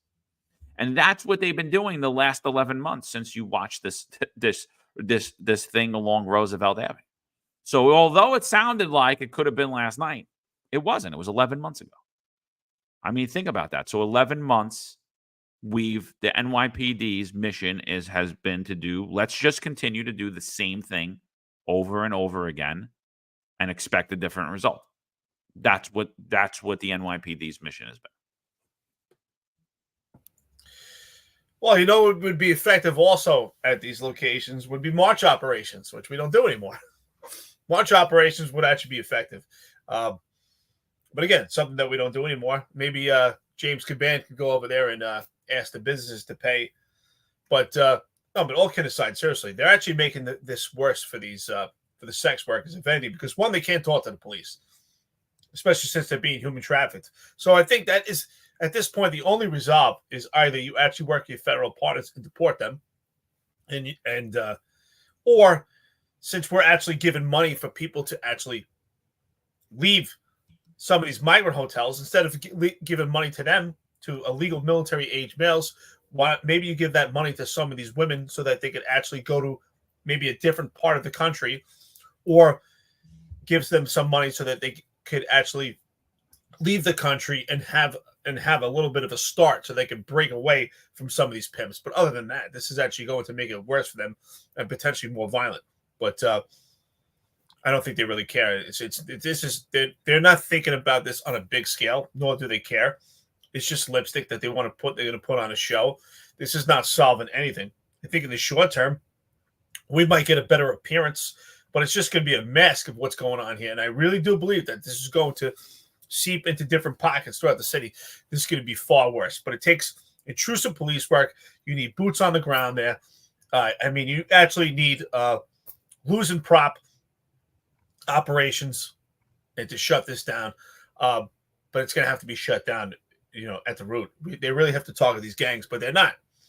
And that was a great question though by Ron Lace. I thought it was a fantastic question, and I really have to look into that. I'm not sure, because John, what you said is absolutely right. It's not just a sanctuary city; it's a sanctuary state. But I don't think that the state troopers. I still think that they have to fall under the jurisdiction that they're working in. So I'm not sure. I'm definitely going to look into it and do some research on it. Yeah, so let's just talk about Prop 1 for a second. For those of you not in New York, there are some other bills. I know here in Florida, I believe it's Proposition 4, very similar to this. I'm going to be voting no on that in Florida. But as it relates to New York State, Prop 1, text of Propositional Prop 1 and amended to New York State Constitution, to the New York Constitution. Women's rights under New York law will no longer exist, since sex is now subjective and the rights of parents and seniors are eroded. Right? And based upon this language, no person shall be denied the equal protection of the laws of the state, any subdivision thereof. No person shall, because of their race, color, ethnicity, national origin, age, disability, creed, religion, or sex, including sexual orientation, gender identity, gender expression, pregnancy, pregnancy outcomes, and reproductive health care and autonomy be subjected to any discrimination in his or her, their civil rights by any other person, by any firm, corporation, or institution, by the state, any agency or subdivision of the state pursuant to the law. So this allows men to self-identify into women-only spaces like sports, locker rooms, and strips New York girls and women of their privacies, safety, and opportunities. By allowing the state to discriminate based upon past discriminatory reverse discrimination becomes constitutionally protected. By adopting age as a protected class, senior citizens' rights, benefits, and services are endangered. Age and gender identity will allow minors to demand transition without parental consent. It redefines sex to include gender identity and gender expression, making sex-based protections meaningless and subjective. The word abortion does not appear in Prop 1. Abortion is already protected under New York state law. John, you got to read that again. You know, I know Prop 1, but just hearing that, and it's actually written in there, is insane, about gender identity. So there's no age for a minor to actually transition. That's what you read, right? A minor could transition without parental consent. So Right. my daughter could go to school. The school could tell them, oh, you know, you feel a little weird because at 13, every girl has some type of gender dysphoria where they're unhappy with their body. They feel ugly. They feel like maybe I should have just been born a boy or whatever it is, because they're going through puberty and all that thing and all that stuff. And it's a natural form that's always existed. And now we've weaponized and went after those insecurity in females, and possibly my daughter could now believe she wants to be a boy. And by the way, I said 12, 13, could be much younger than that. And the state will bring her up for a transition without my consent. And me getting in the way will deem that child abuse and possibly have my daughter taken away from me because I'm trying to protect her and guide her through her adolescent stages. You're absolutely right. That's why I just wanted to reflect on that. You just read that. So what's interesting, what's notable about Prop 1 or other proposals that we have seen in this country, in some proposals that we've seen in California, things like that, is how they slip this verbiage in there, right? Because ultimately this is supposed to be about equality. That's what we hear. If you hear propaganda about Prop 1, what you'll hear is that it's about equality. And that's not. This is anything but that. It's quite interesting, and it's scary that a minor can actually make these choices and decisions without parental consent. Yet, in this country, you have to be 18 years old to get a tattoo. You have to be 18 years old to mark your body. You know, and yet we don't find it insane. If your daughter or my daughter wanted to chop off their arm, everybody would say that's insane. That's crazy. But yet, if they want to transition and chop off their potential, you know, their breast, or take hormones so that they don't produce breast, yet that's not a problem. That's a huge problem. That's why we have a duty to protect our kids. And thank God, I'm so fortunate at this point to retire from the police department that I could actually homeschool my children, because I will not send my kids to school in this country right now, or public school in this environment. Absolutely not. It's not just happening in New York. It's happening throughout this entire country. But Prop 1 in New York is absolutely scary. So I'm fortunate enough. Not everybody can do it. I'm fortunate enough to homeschool my kids at this point. But that's scary. I mean, I have daughters too, and I agree with you, especially girls. A lot of girls experience a portion of their life where they're tomboys. And they associate more with boys when they're young. And they play, and they're heavily in sports, which is great. And they're really kind of unsure about their identity and, you know, of how feminine they want to be. So this is scary. The kids have to go through these hormonal changes, and to have without parental consent. This is just I think this is a form of child abuse. Again, you have to be 18 to vote. You have to be 18 to actually tattoo your body, to mark your body. But yet you could transition your body without parental consent. This is scary stuff. No longer can we trust our politicians. We can't trust our education system. It's scary. And we have a duty to protect our kids. Dom Tuolipso puts, liberals are sick. You're absolutely right. This is just sick, and it's very devious how this verbiage was just kind of slipped in. It could easily be overlooked if people are not aware, because it's being sold as this proposal is for gender equality, and that's absolutely a farce. Yeah. So vote no, Prop 1. If you live out of the state of New York, watch for these propositions. I think the best advice I got recently, I think Eric did as well. We were on X Space, and the advice is this: if you don't know anything about a proposal, vote no. You know why you vote no about it? If you don't know about that proposal, what you're doing is you're giving the state more authority. You're giving them more power. So easiest way, you're at the election booth and you're like, oh my God, I never even heard about this proposition. No one told me about it. What is this? Oh, simple. Yeah, babe, we're voting no. We're voting no on this. We don't know what it is. Let's look it up. It could always come back up again, right? And that's the best advice, I think, for everybody. So I'll be voting no on Prop 4 in Florida. I recommend to my entire family, all my friends, and to all of you here, vote no on Prop 1 in New York State. For anybody that's in New York State, if you know anyone in New York State, please let them be aware of this. I am for parental rights, and that's why I am against this wholeheartedly. And I don't care how people want to live, what they do with their life, what they do in their own bedrooms has none of my business. But you need to keep that out of your home, keep that out of my home, and keep that out of my face. I don't tell everybody how to live, and I don't tell people what me and my wife do, and I don't expect anybody to do what me and my wife do. So that's how I live. You live how you live, but stay out of my family and my life. And we'll stay out of yours. So vote no, Prop 1. I just think that needed to get brought up. We're getting 20 days from the election. We're getting close to the election. Obviously, we support many candidates on here.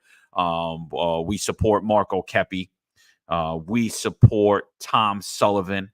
We support Tom Sullivan, Assembly District 23. We also support Tom LaPola. Tom LaPola, great guy, up in Monroe, New York.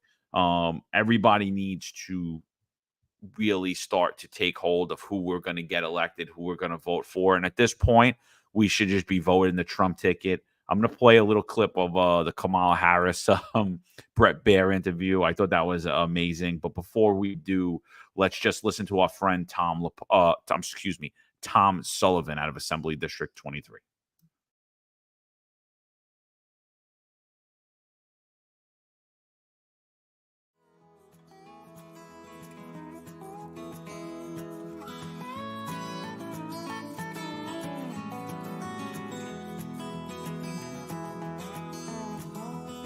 Tom Sullivan is the Republican, Conservative, and Common Sense Party candidate for New York State Assembly District 23. Tom is a financial professional who served simultaneously in the United States Army Reserve for 30 years and has now retired. His district covers Ozone Park, Lindenwold, Howard Beach, Broad Channel, and the Rockaway Peninsula.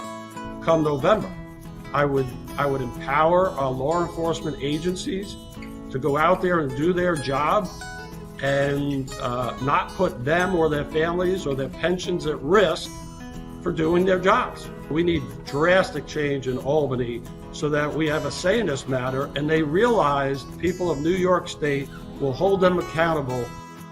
The Sullivan family has a legacy of service. Tom served for 30 years protecting and defending the rights of others. Come this November, he has earned your support. This advertisement's paid for by the Friends of Tom Sullivan. All right, we're back, people. I just want to say, John, that was the best advice that we got. Absolutely. I think the public needs to know that if you don't have the information on a proposal, you absolutely have to vote no, because this is a slippery slope. I mean, look how they injected this verbiage in the middle of this proposal. It's so sneaky, it's so devious how this is done, and the way it's being sold is it's just a complete lie. And I think that's how people have to pay attention. So I think it's fantastic advice. I'm so glad that we got that advice.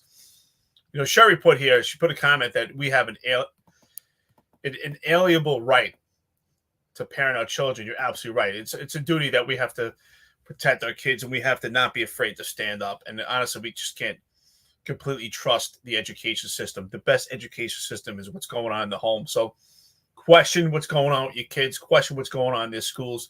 Don't be afraid to speak up. You're their protectors. You're their everything. So with that being said, we'll switch gears here, go to this Kamala Harris interview. John had called me yesterday. He's like, did you see this? And I didn't get a chance to see it. But eventually I watched it. It was so hard to watch. I mean, it's amazing. Like, I can't believe that we've gotten to this point in 2024 with all the technology we have and the bright people that we have in this country and the bright people that we have in this world, that this is actually a potential candidate for presidency for the best country in the entire world. I can't believe we got to this point. You'll watch for yourself. You make your own assessment. Yeah, absolutely. I watched this last night. I couldn't believe what I was listening to. This is just a small clip of that interview. I shared it on my X. If you guys want to go over there, the entire interview's there. It's about 38 minutes. Brett Baier actually rushes her off at some point, and I was like, the only part of it that I was like, I didn't like is that he rushed her at the end. But he said that all of her people were telling him to stop the interview while he was doing it. So that's why he rushed her off at the end, because I just wanted him to let her finish her statement. And he's like, I'm sorry, we got to go. I'm sorry, we're getting... And he does keep pointing to people in the background. So he said after the interview that it was actually her people that rushed the interview at the end. I thought it was a good interview. And after watching it, I'm clearly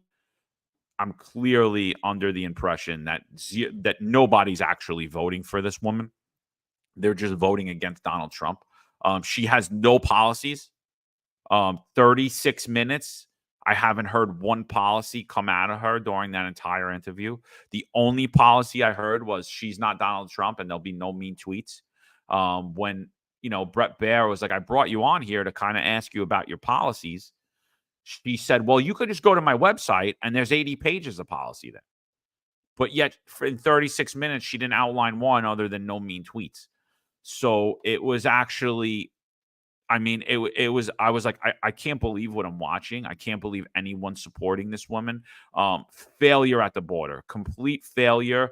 And she actually blamed Donald Trump for everything, including the last 3 years of the Biden-Harris administration. Everything was a blame on Donald Trump. So this is just a short clip. Let's play this and then let's get your thoughts on it. The country is on the wrong track. They say the country is on the wrong track. If it's on the wrong track, that track follows 3.5 years of you being vice president and President Biden being president. That is what they're saying, 79% of them. Why are they saying that? If you're turning the page, you've been in office for 3.5 years.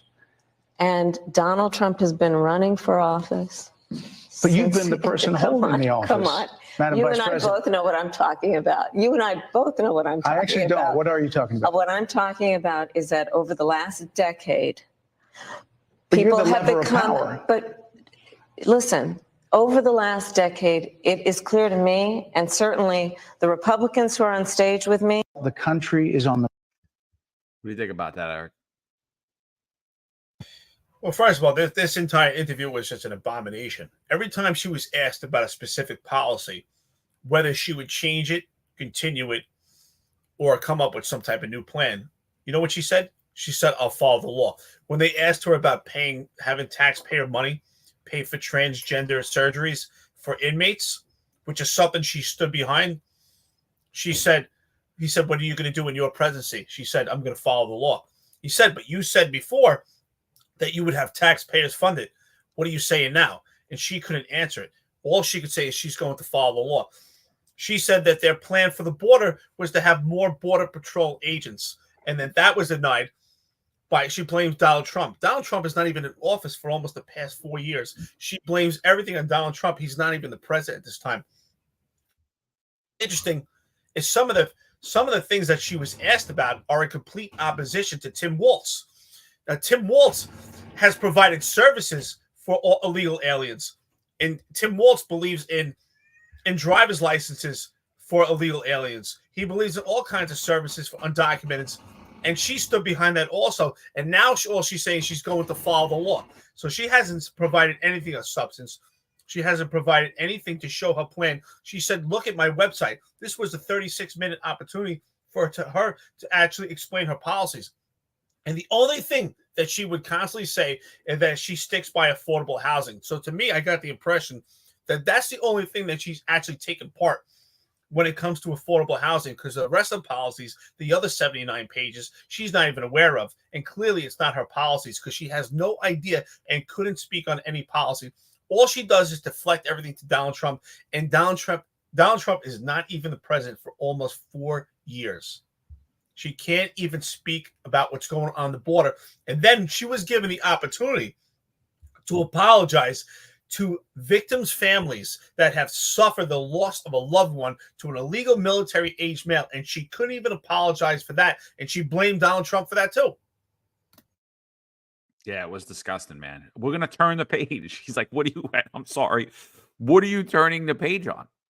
You've been in charge for the last 3 years. What are you saying? And then the other interview, I think it was a ground ball interview. I forget who it was with. I forget the news agency that it was with, but it was a ground ball interview. And basically the reporter, all he asked her is, he's like, a lot of people are unhappy about what has transpired over the last 3 years and Joe Biden's reign as president, his term as president. Like, what would you do differently? And she said, absolutely nothing. Joe's done a great job. So, I mean, anyone voting for this, you're voting for more failure. It was absolute insane to me. And I just, this part was, I think, the funniest part to me was because she literally says, you know what I'm talking about. He's like, no, I absolutely don't know what you're talking about. I'm asking you what the country, 76% of Americans say the country's on the wrong track. And she's like, well, Trump. All right, but Trump's not in charge. Yeah, I mean, I honestly have some family members that are voting for this woman. I have no idea how. The conversations, I don't shy away from the conversations. I don't them. I'm like, it's absolutely ridiculous. This country's going to collapse. We're allowing unvetted people come in here. We're going to overrun our country and deplete our resources. And the same way you were worried about rushes on the hospitals, now we're just letting in millions of people who we're not going to be able to treat. Why are you guys not worried about a rush on the hospitals anymore? Why are you guys not? Every day is going to be a rush on the hospital. I don't understand what the mentality is. I don't understand. I tell everyone, and I tell everybody this. I tell every elderly person that I speak to, don't watch the news. Don't watch the news. I don't care if it's Fox News. I don't care if it's CNN that you listen to. Don't watch them. You could listen here and there, but don't be a follower. Don't keep that TV on all day long. That is a brainwashing mechanism. They are sitting there and feeding you. They have an agenda to push this country in a direction, and that goes for every single one of them. When I could literally talk to older people, and I know what news channel they watch, and I'm like, that is disturbing to me. It's absolutely disturbing to me. We have to get back to a country of free thinkers where we debate, where we talk, where we speak with our loved ones about politics, where we speak about policy, where we speak about religion, where we speak about morals, where we speak about the direction of this country, about what should happen. And again, numerous times in this interview, she said, we are a democracy. And I'm here to say right now, absolutely not. We are not a democracy. We are a constitutional republic. The United States of America is a constitutional republic, and we have someone in office who swore an oath to that document, who swore an oath to the Constitution of the United States, and does not even respect the founding of this nation. Again, she couldn't label out any of her policies. All she kept saying was she was going to follow the law. And this entire campaign is not vote for me. This campaign is don't vote for that guy. That's what the campaign is. Don't vote for Donald Trump.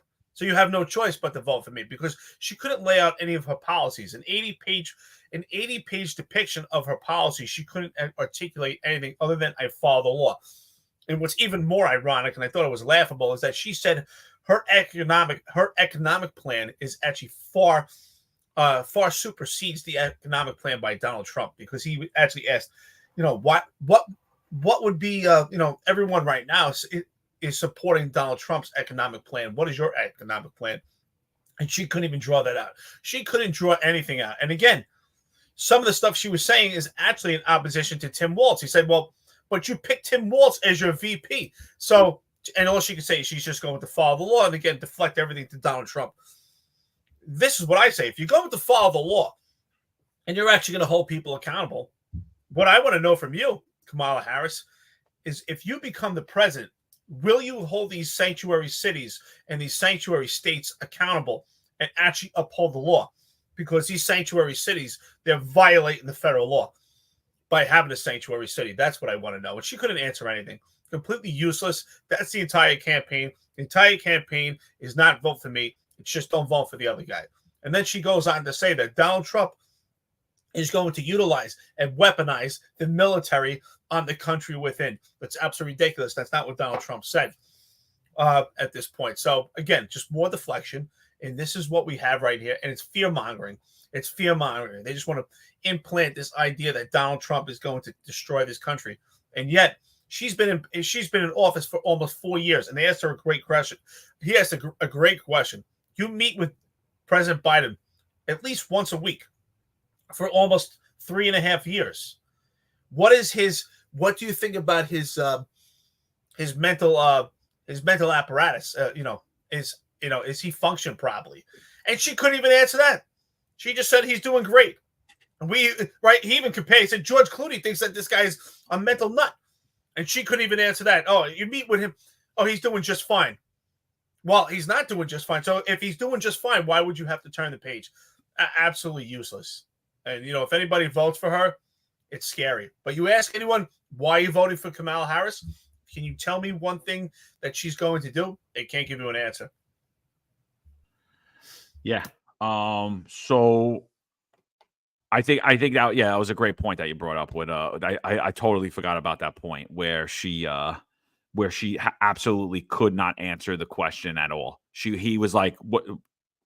Joe Biden's mentally declining. You met with him for once a week and you didn't see anything." She just wouldn't answer the question. She actually started. She got very angry at that point, and then it was always back to Trump.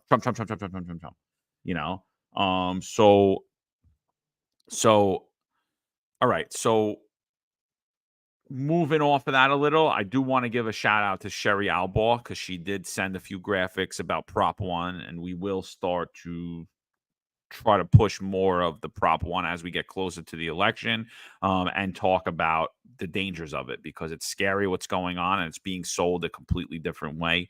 Obviously, we're going to push a little bit more about the election and what's going on because I think it's important. I think the group that we spoke about yesterday that's coming in New York City, that Ray Kelly's chairing, I think that's very important for voter turnout. I think we all have to do our part as well for voter turnout wherever you live, whatever city, whatever state. I don't care. It doesn't matter. I don't care. I'm sick of hearing you're not going to win your state. You're not going to win your city. I don't care. Go out and vote. I don't care. It doesn't matter to me. There's plenty of fights that I've gotten into in my life that I knew I wasn't going to win. Right? There's plenty of fights. Doesn't mean it doesn't mean you don't fight. It doesn't mean you don't fight. Right. And so I think it's time we start to do that. Tomorrow, we're going to be down. We're just not going to be live. I'm going to put a pre-recorded episode of Sergeant Stephen Lee on there. We're going to play that Friday morning. Stephen Lee was fired by the NYPD. He is a NYPD whistleblower. He actually served 6 months in jail for an assault 3 case, something that we've never seen in our careers, where someone charged with assault 3. We talk a lot of different issues. We talk about the internal affairs process in the NYPD. I thought it was a good interview. I think you guys will enjoy it. It will say pre-recorded in the title, so we will not be live, but the chat will be open, so feel free to chat away amongst it. Send us your thoughts, comments, reviews, positive, negative, as usual. We will respond when we can. Let's get back to New York City for a moment. I got 2 more things on New York City, and then we'll start to wrap this up. We're going on an hour 43, 635 people in the live chat. If you guys could just do us a favor, like, subscribe, ring the bell. If you're on social media, if you could like and share out, we appreciate you. Helps us move up in the rankings. All right. So this is a thread from Chris Sommerfeld. So New York City Mayor Eric Adams, he has a high-priced attorney, Alex Spiro, who's helping him in his corruption case, in his first corruption case. And we should note that he's under 5 federal different corruption probes. So for one of his probes, he has Alex Spiro, a $2,000 an hour attorney.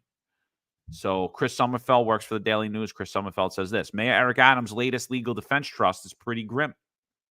It shows the trust, which Adam uses to cover his legal fees, only got $92,500 from 23 donors between July 1st and September 30th. Meantime, the trust spent nearly $500,000 on his legal fees and other expenses in the same stretch. In the immediate wake of his September 26th indictment, the trust only got a single donation, $1,000 from a Florida resident named Deborah Robbins on the same day the charges were unsealed. Unclear how much cash might come in since the last day of the reporting period.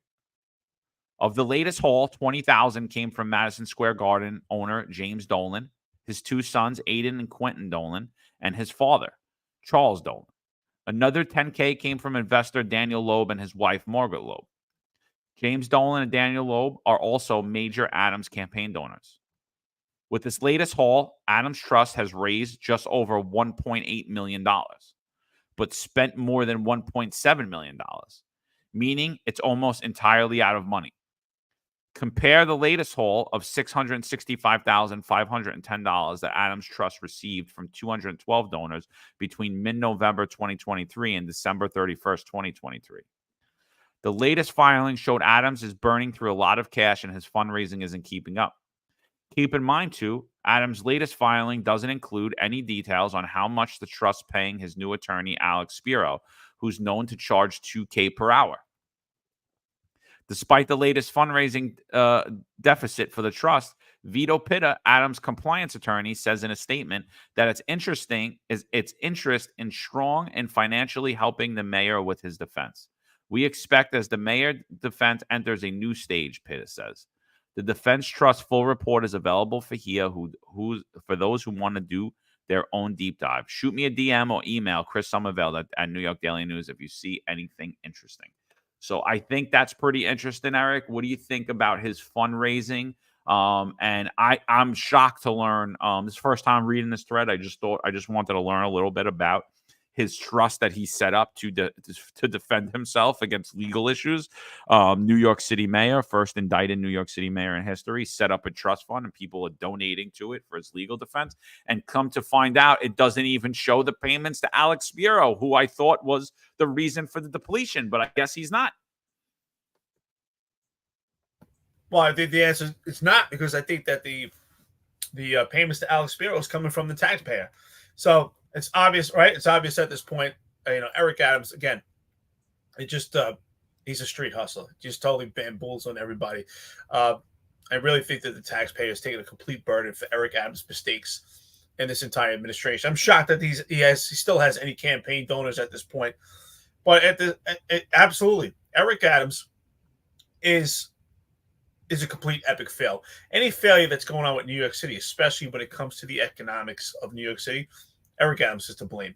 Absolutely, this administration is going to bleed the city. So, we've said it before. Anyone that lives outside of New York City right now in retirement, you have to be concerned about your pension, because Eric Adams can affect us. It can affect us all. So it's so important at this point that we're watching. We take a close eye. I think Eric Adams is just a complete street hustler. He runs the city like a street hustle, and he's continuing to do it. And he's playing games, and absolutely, it's amazing he has such a high-paid powered attorney. But of course, Alex Spiro is also the same guy that was able to get Alex Baldwin off. So I'm sure he may be able to pull up the same magic for Eric Adams. And Eric Adams seems pretty confident right now in a scary situation. But you know what? He made his own bet. He's got a lie in it. Oh, absolutely. He seems very, very confident. I mean, he doesn't even seem like he's sweating. It's crazy. The whole team's crumbling around him. His whole team that he put together, every person is crumbling around him, stepping down. He's like, it's all normal. Everything's fine. Everything's fine. Everything looks great. So let's cover the New York Post today.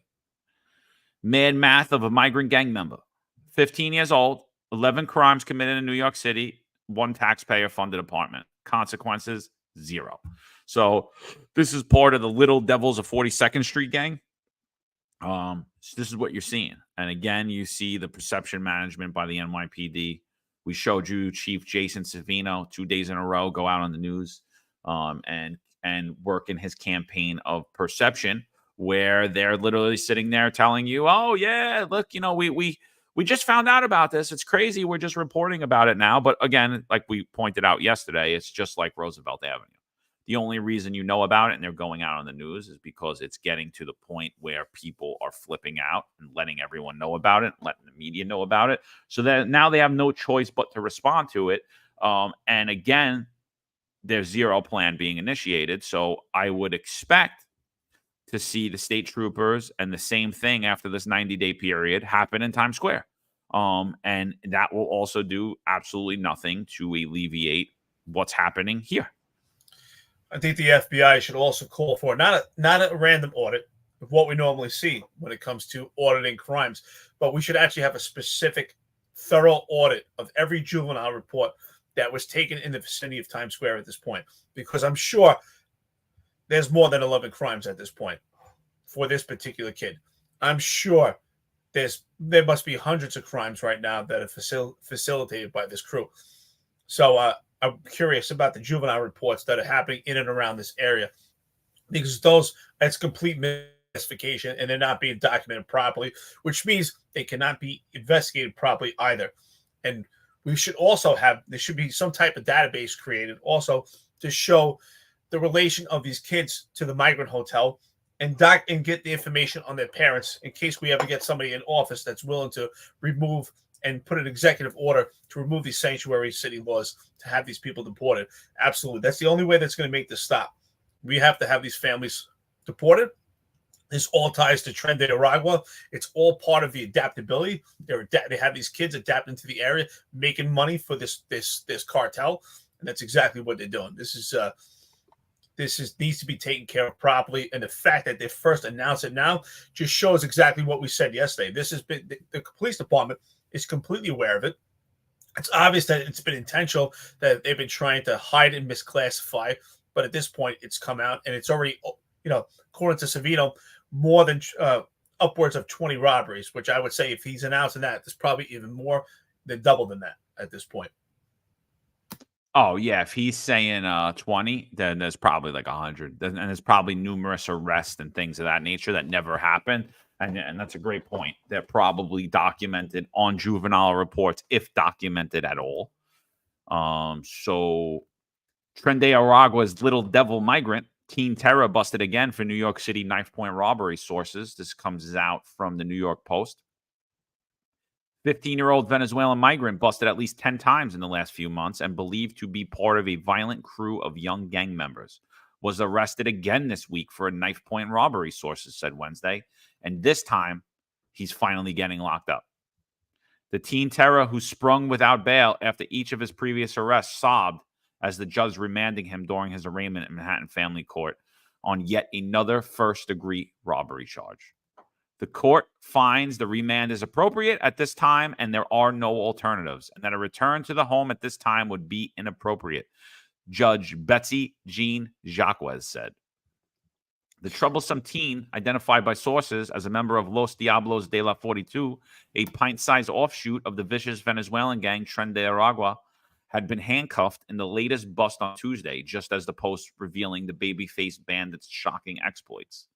He's accused of pulling a knife on a 34-year-old man at 9th Avenue and West 35th Street around 7 p.m. September 30th, along with a pal, according to sources. The teen and his buddy allegedly body slammed the victim into a pole, flashed the kitchen knife, and demanded that he turn over his phone, the sources said. The man was able to get away unscathed. Video from the scene helped cops identify the alleged mugger, and they busted him at 59th Street and Columbus Avenue, according to the sources. The little devil was arraigned on the new charge late Wednesday afternoon, with sources anticipating he would be freed with a slap on the wrist again because of his age and the state's lenient juvenile crime laws, as he had following his other slew of arrests.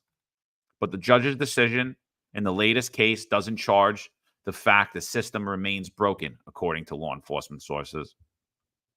This has to be a wake-up call to stakeholders. I can't stand that word. One source said Wednesday, to state legislators who has to decide how we're going to deal with this problem. This kid's going to go home today and probably rob someone else, the source says. We can arrest him, but we can't hold him. The youngsters whose name is being withheld without his age crossed the U.S. border into Texas with his family in May of 23 and was released, with an immigration hearing scheduled for next month, according to sources. The boy stands at least 5'2", didn't speak during his arraignment, standing before the judge in his Nike Air Force One sneakers, ripped white jeans, and beige Rolling Stones with tongue sweater. The teen, who has his nose pierced and several tattoos on his hands, including a small heart, began crying when his defense attorney said to his mother couldn't make it to court, and then continued to sob during the hearing. Since May 1st this year, he has made his presence known in the Big Apple, with at least 10 arrests prior to robbery and grand larceny, sources said. He was released each time, which means he has been free to return to the city-funded migrant shelters where he's been shacking up until now. So 10 is the number? 10 arrests for the government to finally give in and say maybe there's a problem here, one cop griped? Or are they doing it because public opinion is forcing them? Question mark. Either way, the damage is done. People have been victimized, and a child slipped further and further into a criminal enterprise, the cop said. This is not criminal justice reform. This is perverse. The team has posted menacing photos on social media, including Facebook pics where he mimics holding a handgun, sources said. According to the police, he is among about 20 migrants who call themselves Diablos de la 42, Devils of 42nd Street in Spanish, who operate out of the city shelter at the Roosevelt Hotel. The youngsters are being recruited by older Tren de Aragua members and are dispatched to pull off robberies in the 5 boroughs, from purse snatching to recently more armed robberies. New York City's immigration sanctuary city status also prohibits cops from going into migrant shelters unless they have a warrant or are responding to a 911 call, something sources say has hampered their efforts to stamp out gang activity at the tax-funded facilities. It's a confluence of bad laws, bad policy, and it obfuscates, I can't even say that word, the overall ability to address things. A frustrated police source told the Post. Law enforcement is a constant state of trying to operate when the law is not on our side. We need a hard reset, the source said. Instead of making it so difficult and bureaucratic and it's impossible to hold people accountable for their crimes, we need to simplify everything and create a process in line with the rule of law. Other migrants at the Roosevelt shelter on Wednesday placed the blame on the parents for not ensuring that their children don't get wrapped up in the wrong crowd when they get into the Big Apple. It's the parents' responsibility to control their kids and make sure they don't have the opportunities to get in trouble, said migrant mom Maria Jose, 32. You have to put education as a priority.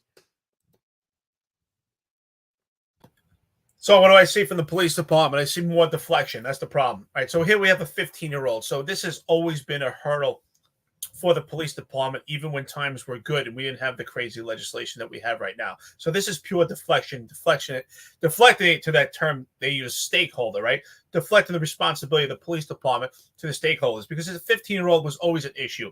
Raise the age didn't come about until October 1st of 2018. So, and raise the age even then doesn't affect this situation, because raise the age is 16 and 17-year-olds, right? You're 16 at the time. Before raise the age, you were considered an adult at the age of 16 by the eyes of the law. And now 16, 17-year-olds are considered juvenile. So it doesn't even have an impact on this particular case. Now, do we have lenient judges out there? Yes. But I would say from my experience, family court is actually, I would say the arm of the law is actually stronger in family court for the juveniles than it is in even criminal court for particular crimes. So this has always been a hurdle. I find it complete deflection by the police department. And again, so I don't know what actual operation that they're using right now, but I know at the time, John, I don't know if you're aware of it, but there was an operation called Ceasefire. So I don't know if anybody could tell me if they still have Ceasefire. So Ceasefire operation was actually a pilot program started in the Bronx and also in Brooklyn North. And it was a collaboration between the police department and the sheriff's office, reverends, and other agencies to suppress gang activity. And so if a gang was out there committing robberies, or if a gang was actually responsible for shootings, or if they were victims of shootings by rival gangs, they could be targeted by what's called the Ceasefire operation. And that Ceasefire operation would be a conglomerate collaboration of these agencies to hold these kids accountable. So, and to be extremely intrusive. And if these kids were committing violations that were summonable offenses, you could actually make an arrest for it, and judges would be on board with the ceasefire operation, that they would be actually arrested and not released on a desk appearance ticket. Crazy 10-7 said ceasefire is done. So here you go. Here's another problem. Before Mayor Eric Adams, we had ceasefire. It was a great operation. It really allowed us to suppress a lot of gang activity, which is why I created what was called the crew suppression team. And these guys would go out, excellent cops, young, impressionable cops, would go out and target these gangs by giving them summonses, by making arrests. And the New York City Sheriff's Office would get involved, because if they didn't pay their summonses, their PlayStations, things like that, would get seized. They wouldn't get destroyed like they do right now. We would show the chain of custody. It would be documented. And for young kids like this, how do you get them to stop? You leverage by taking things that are important to them, like their PlayStation, things like that. Look what's important to this young kid right here. He's got expensive clothes. He's got some money in his pocket. So you have to take that from him. If the law is not going to arrest him, we have to take things from him. So, of course, it's interesting to know, Crazy 10-7, thank you for letting me know that ceasefire is done. Again, operations that were effective, just as March, ceasefire, have been removed. These tools and resources have been removed under Mayor Eric Adams. So here's another problem. But again, they deflect it to the justice system. Are there faults in the justice system and the legislation? Yes. But even when times are good, it was always a hurdle and an obstacle with a 15-year-old. So the police department has a lot to blame. 100%. But I mean, I think the most impactful part of the article for me is this: the guy's going out on the streets in New York City. He's robbing grown men at knife point, 15 years old. He has zero fear of 30-year-old men. They're going out, they're committing robberies. And yet, when he has to answer for what he did before an authority, he's sitting there crying. And it just shows how consequences actually help, how authority actually helps. That's true reform. It's true reform. Like I said over and over again, if there was zero consequence when I was a child and I was arrested and my father wasn't there to correct me and let me know that that was not going to happen in his household, and he wasn't going to raise somebody like that in his household, and that there was actually consequences that I had to face sometimes for things I didn't even do, just for being in the wrong place around the wrong people. I don't know what that would have turned out for myself and my friends.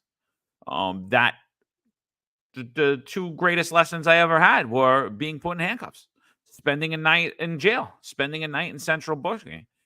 This is the kind of life I don't want. You know, I remember sitting there thinking, being around all of these losers, everyone bragging about what they were in there for. And I was like, get away from me. Don't talk to me. I'm not like you people.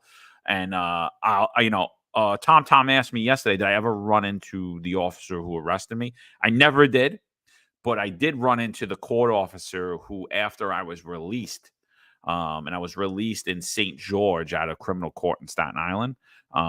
When I was released, he said to me, and I was mad at the time when he said it to me, he said to me, now you know the kind of life. I forget exactly what he said, but he said something along the lines of, now you know how people you should live in society, like the kind of society that we want, something along those lines. But I did see him when I was a police officer. I would run into him numerous times. I mean, a lot of arrests. I was always down in criminal court. And I told him about that day. I can't remember the exact phrase he said to me, but I told him, at first I was pissed about it when I left. And I was like, I think I might have even said something nasty to him when I left. But when I went home and I thought about what he said, it kept replaying in my head. I was like, you know what? He's right. I don't want this life. Like, this isn't the life that I want. And consequences for action have a strong result. So us removing consequences, not locking up youth, not holding them accountable for their actions, actually is growing criminals. It's growing them into people. It's setting them on a path of a life of crime, where we could easily nip it in the butt originally, and people say, you know what? I'm not going back to that place.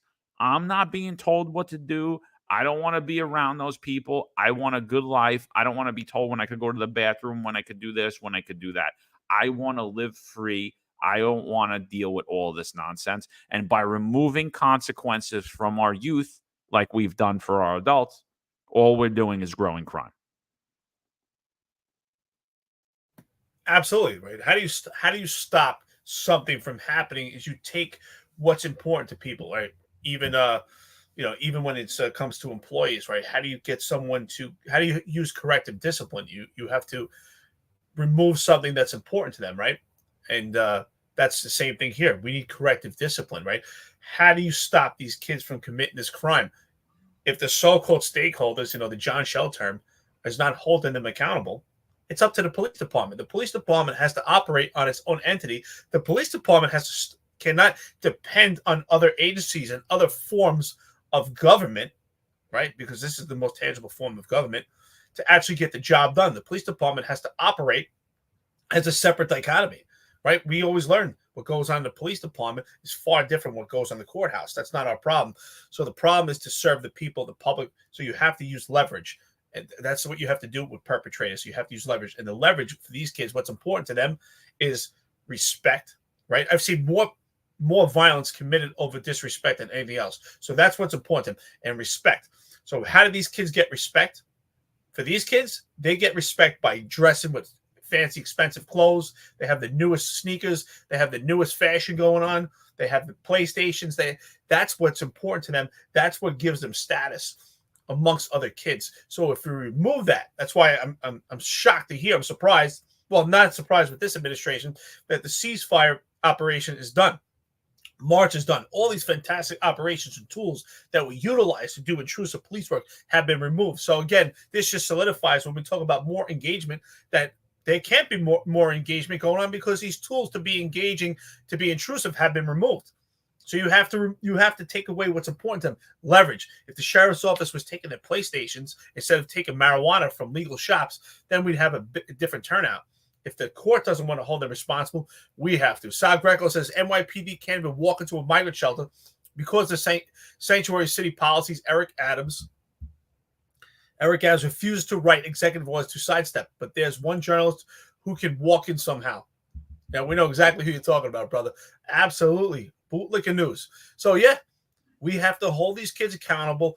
We have to use leverage. Leverage would stop this. And honestly, John, I think that if you were and I were in charge, or some of our friends and listeners that really understand police work here, we could shut this down in a week. We would shut these kids down in 1 week. It's where they're coming from, and they're going to.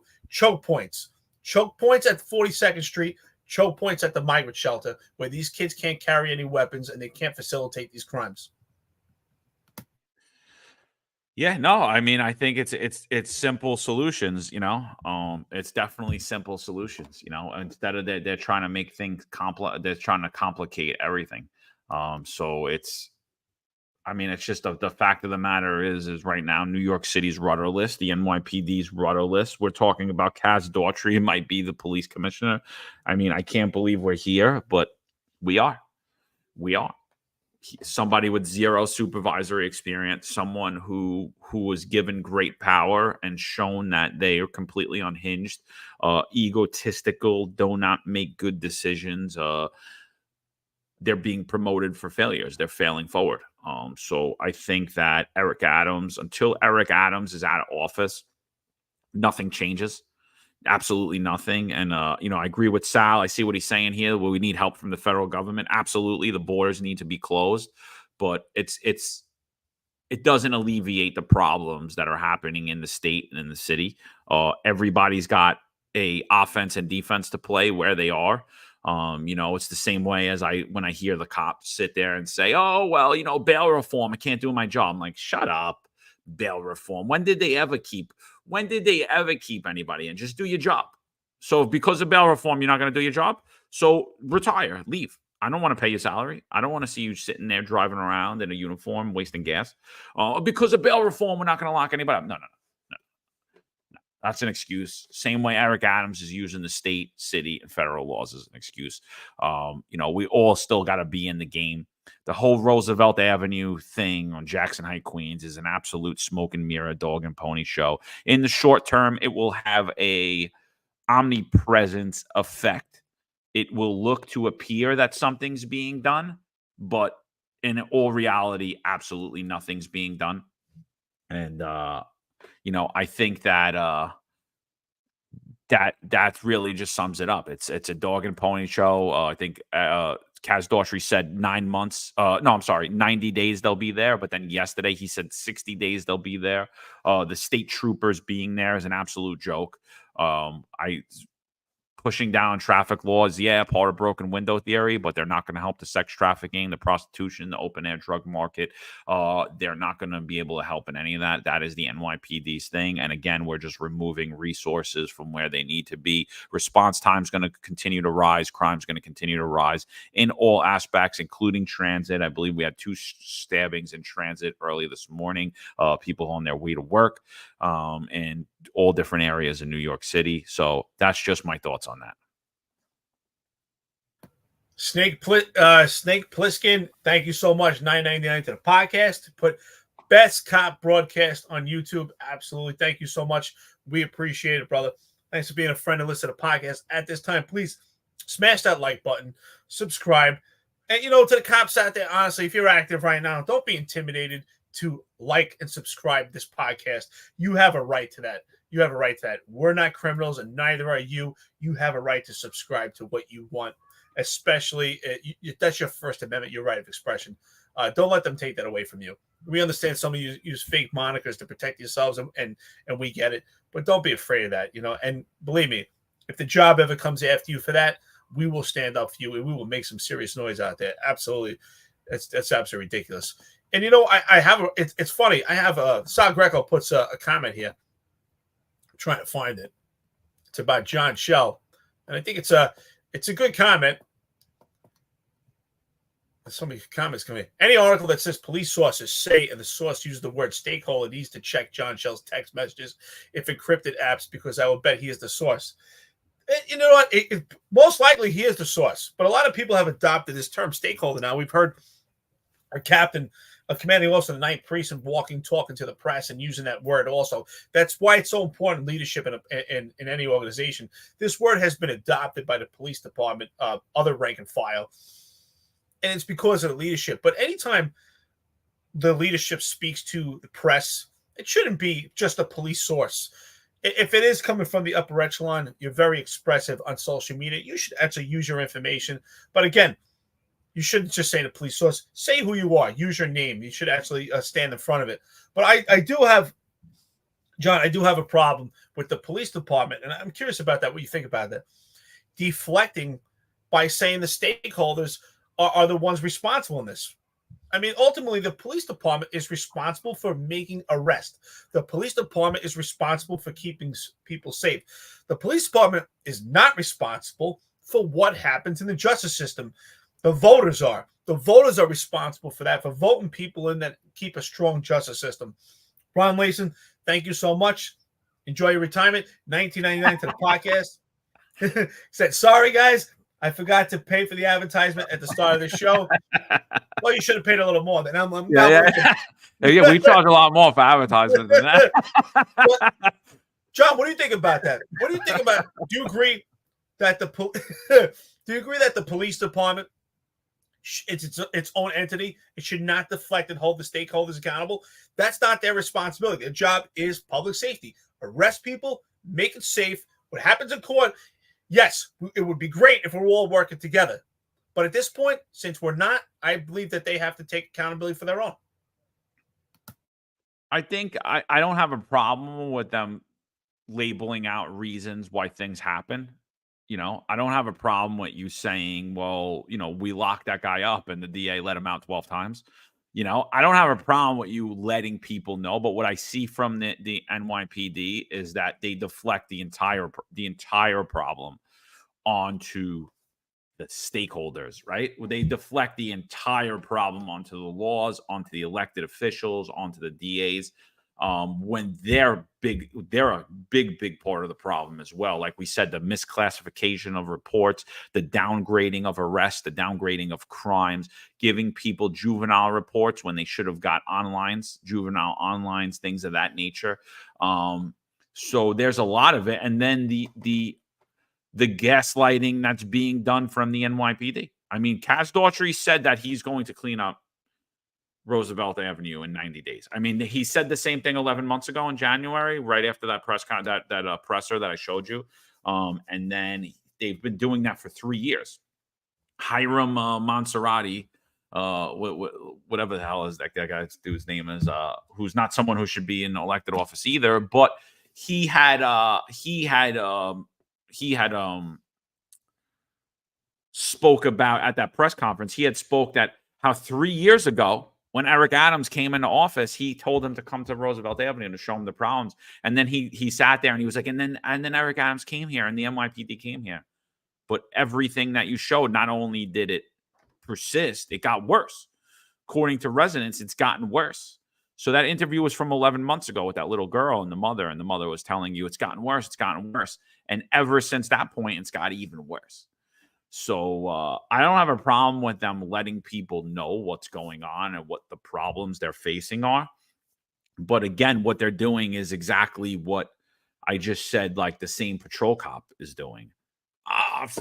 I'm not going to lock people up for breaking into your cars because of bail reform. They're not going to be held anyway. Oh, so many people breaking into cars. I can't lock nobody up because if I lock them up, it's not going to do anything. That's the same way that the upper echelon of the NYPD is acting. And that's why you're right. When you talk about leadership, it really just plays out, right? Because that's what they see at the top. That's what they do in the street. So, yeah, so that's my thoughts on that. Yeah, I'm glad you would just articulate it that way because that's the way I feel. Yes. There's a dichotomy, right? Between the police department, what happens in court, and we can actually talk about that. We say, yes, we arrested this guy 10 times, and here's the outcome that we had on the side of the law when it comes to the court system as far as prosecution goes. But I still think what the police department is doing is they're deflecting it to the court system, basically saying what you just said. That's what I was alluded to. I think it's fantastic what you just said. Is basically what they're saying is, well, we might as well not arrest these people then because they're not going to prosecute them anyway. And that's wrong. What did you say? Just holding these people accountable. I mean, I think you said it a long time ago. Just spending a night in jail may be enough for people to stop committing these crimes, even if they're innocent to proven guilty. They're not actually prosecuted. But if we're constantly arresting people, we're inconveniencing them. Hey, you know what? This kid's dressed really nice, and we arrest him on his birthday. We arrest him when he has a party, and we inconvenience him. That may be enough just to stop him. And that's what we have to do. We have to be that obstacle and curb them from facilitating more crimes. But again, I'm a firm believer. As I said, I used to administer what was called choke points to stop robberies, to stop shootings, and that you deploy your people where they're coming from and where they're going to. So they're going to 42nd Street, and they're coming from these migrant shelters. So we need to police these migrant shelters also. We need to find a way to get these gun detection scanners in the migrant shelter. Absolutely. The people should be wanted. It should be, we have a huge problem that's going on there. And we're not being effective right now with the police department because, again, it's the leadership. We're seeing the lower level frontline leadership of the police department adopt this ideology. Well, it's the stakeholders' responsibility. So if that's the case, then why are police officers asking for raises? Why are sergeants asking for raises, lieutenants? If it's the stakeholders that are supposed to keep everybody safe, what are you doing? So it just doesn't make sense. It's a great idea, Eric. I think we need to start pushing that online. That's an absolute great idea. So Eric Adams has no problem taking away the constitutional rights of tax-paying, law-abiding citizens who their only crime is they want to use mass transit. They have to get wanded to go through a system. But people who have committed a crime to enter this country, who are living off of taxpayer funds, are not subjected to the same search. Put those scanners at the migrant shelters. Put those scanners at the migrant shelters. Have everyone come in. You come in with a gun. You come in with a knife. You're going to be arrested. You're going to be arrested. It's a great, great idea, Eric. I love it. I think it's a great idea. I think people on here should start advocating. Everybody should let Eric Adams know right now exactly that you want to stop people from carrying guns. Now, will they move some of the guns outside? Yes, they will. But it doesn't matter. It'll deter a lot of crimes. And yes, I've said it over and over again about a night of crime. A night in jail. A night in jail is the greatest deterrent of future crime that you could ever have. It's the greatest deterrent of future crime on our youth. One night in jail. One night. Doesn't mean I have to hold him accountable for the rest of his life because somebody made a mistake one time or because they committed some minor crime. Doesn't mean things need to even stay on their record. One night in jail is the largest deterrent that you could give to a youthful offender. And I think we need to start getting back to norms in society. Yeah, 100%. Put those scanners, get them out of the subways, put them into the migrant shelters. A non-mayor. I don't know who a non-mayor is, but I have just seen them recently pop up on X. He says $9.99 to the podcast. He said, you guys have no idea how important what you're doing is. Just being out here every day talking about these issues, everyday people don't understand what's happening. This podcast help them begin to. Appreciate that, brother. Appreciate you. So a non-mayor for mayor 2025. So, but yeah, dude, it's absolutely like that's what, that's the whole thing. That's the knock on this podcast. That's why we're so heavily attacked. That's why anything we do, whether it's on this podcast or it's on any other platform, we get numerous complaints, numerous people coming behind the scenes, making phone calls. The truth is a crazy and scary thing. I think it was in The Godfather. I think it was in the book in The Godfather where the Don Corleone says, being honest, being an honest man is very dangerous. It's very dangerous. And it is, but it's also, it doesn't alleviate us from the fact of doing it. We just spoke about Prop 1. We talked about how dangerous that is to parental rights. And just because it's not comfortable to have these conversations, you don't get the right as a parent to not speak about it. If you do, you're a coward. If you put, the world's going to be mad at me for me to stand up and protect my children. Okay. The world, my job, and everybody's going to go against me to stand up and speak out against corruption. Okay.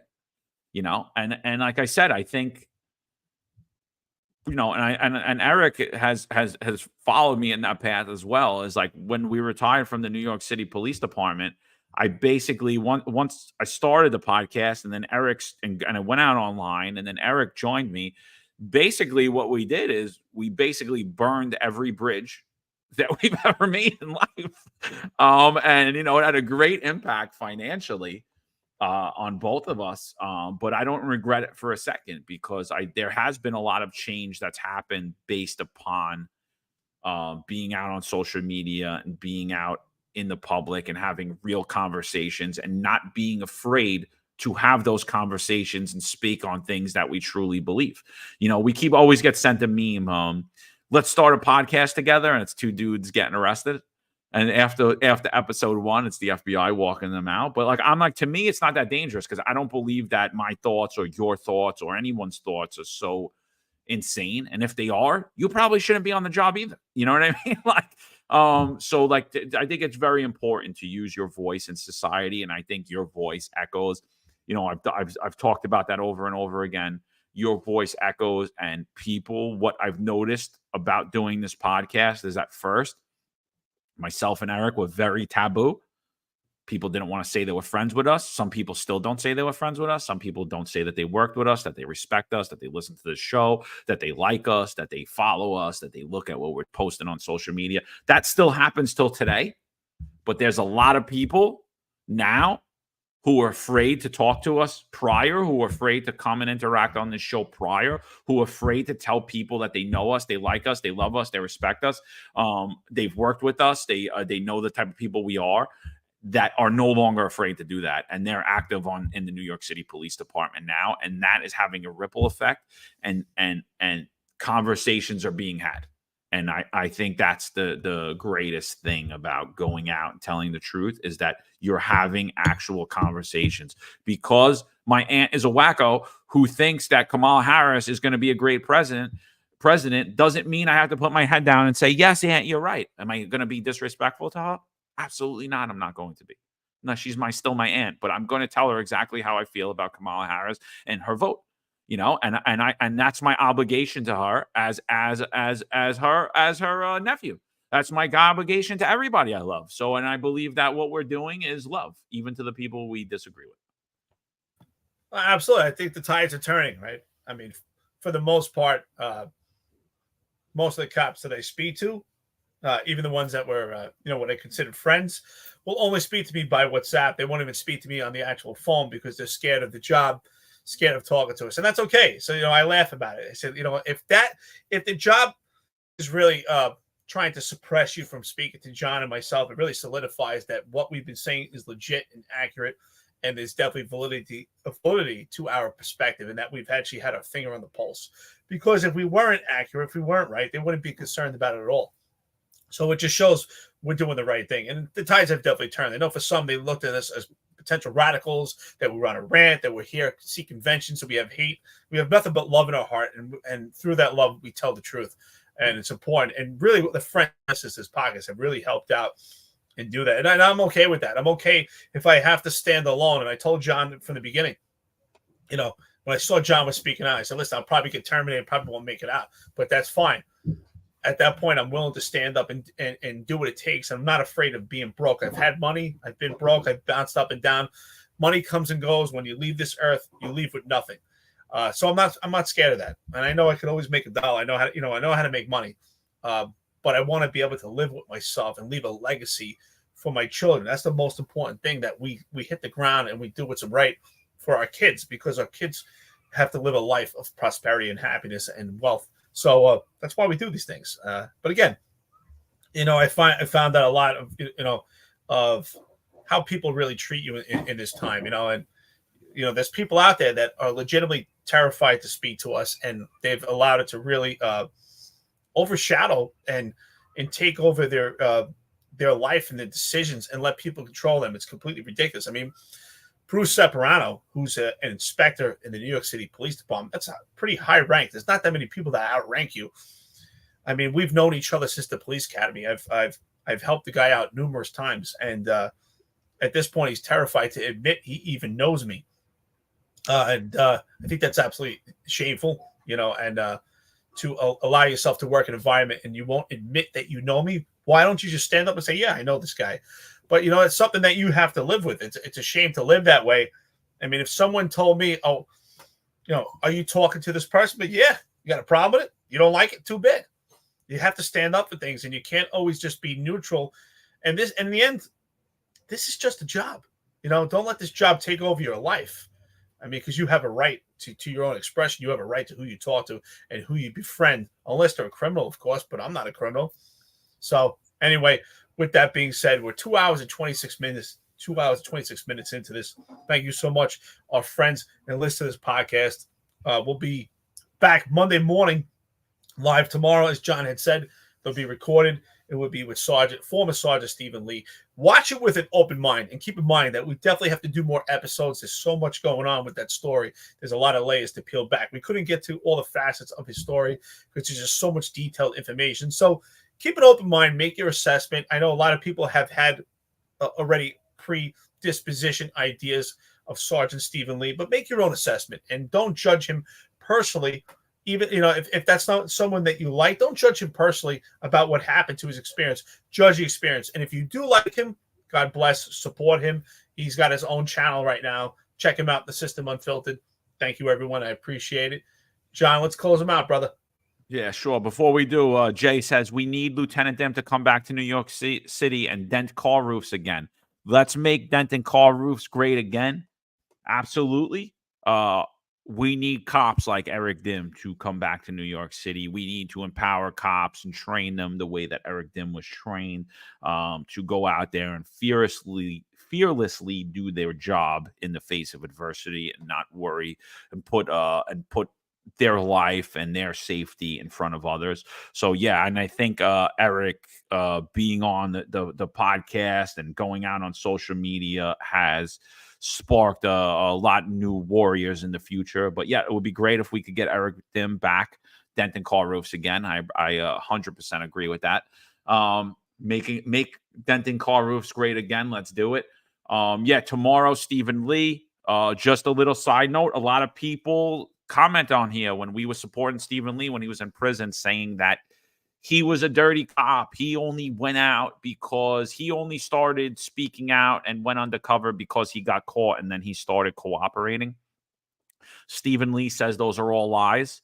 But like I told the people prior, to Stephen coming out and doing the show, I'm like, I don't care if the beginning part of what you're saying is true about Stephen. What happens to him after isn't right.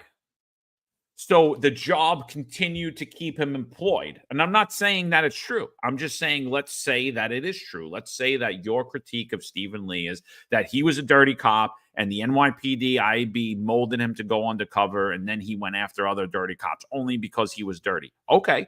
Well, it doesn't make what they did to him after the fact of him exposing the corruption correct.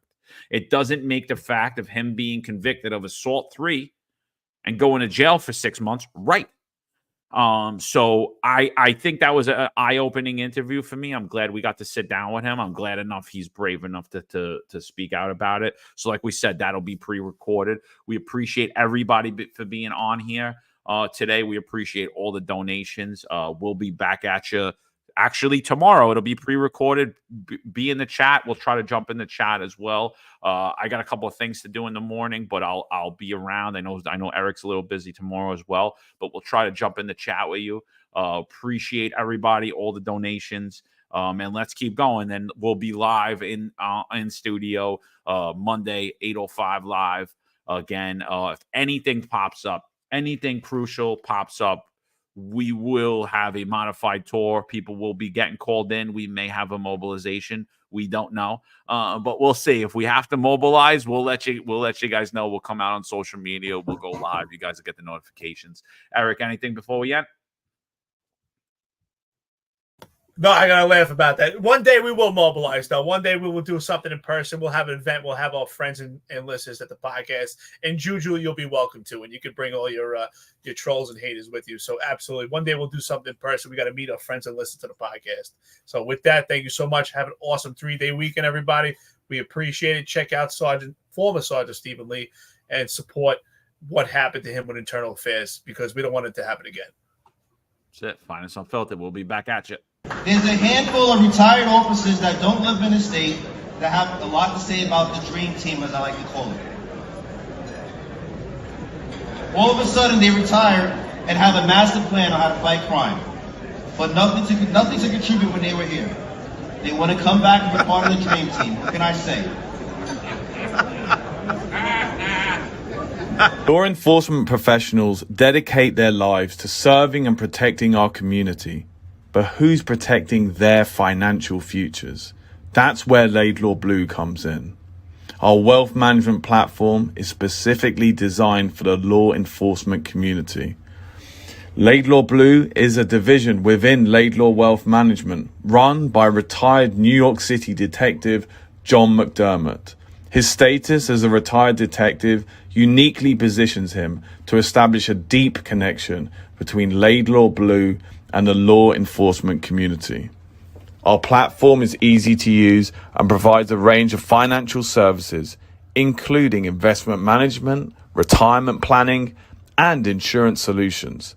With Laidlaw Blue, you can secure your financial future and provide for your loved ones. Our team of experienced financial advisors understands the unique challenges and opportunities that law enforcement professionals face. We're here to help you navigate the complexities of financial planning and achieve your goals. Laidlaw Blue. Secure your financial future today.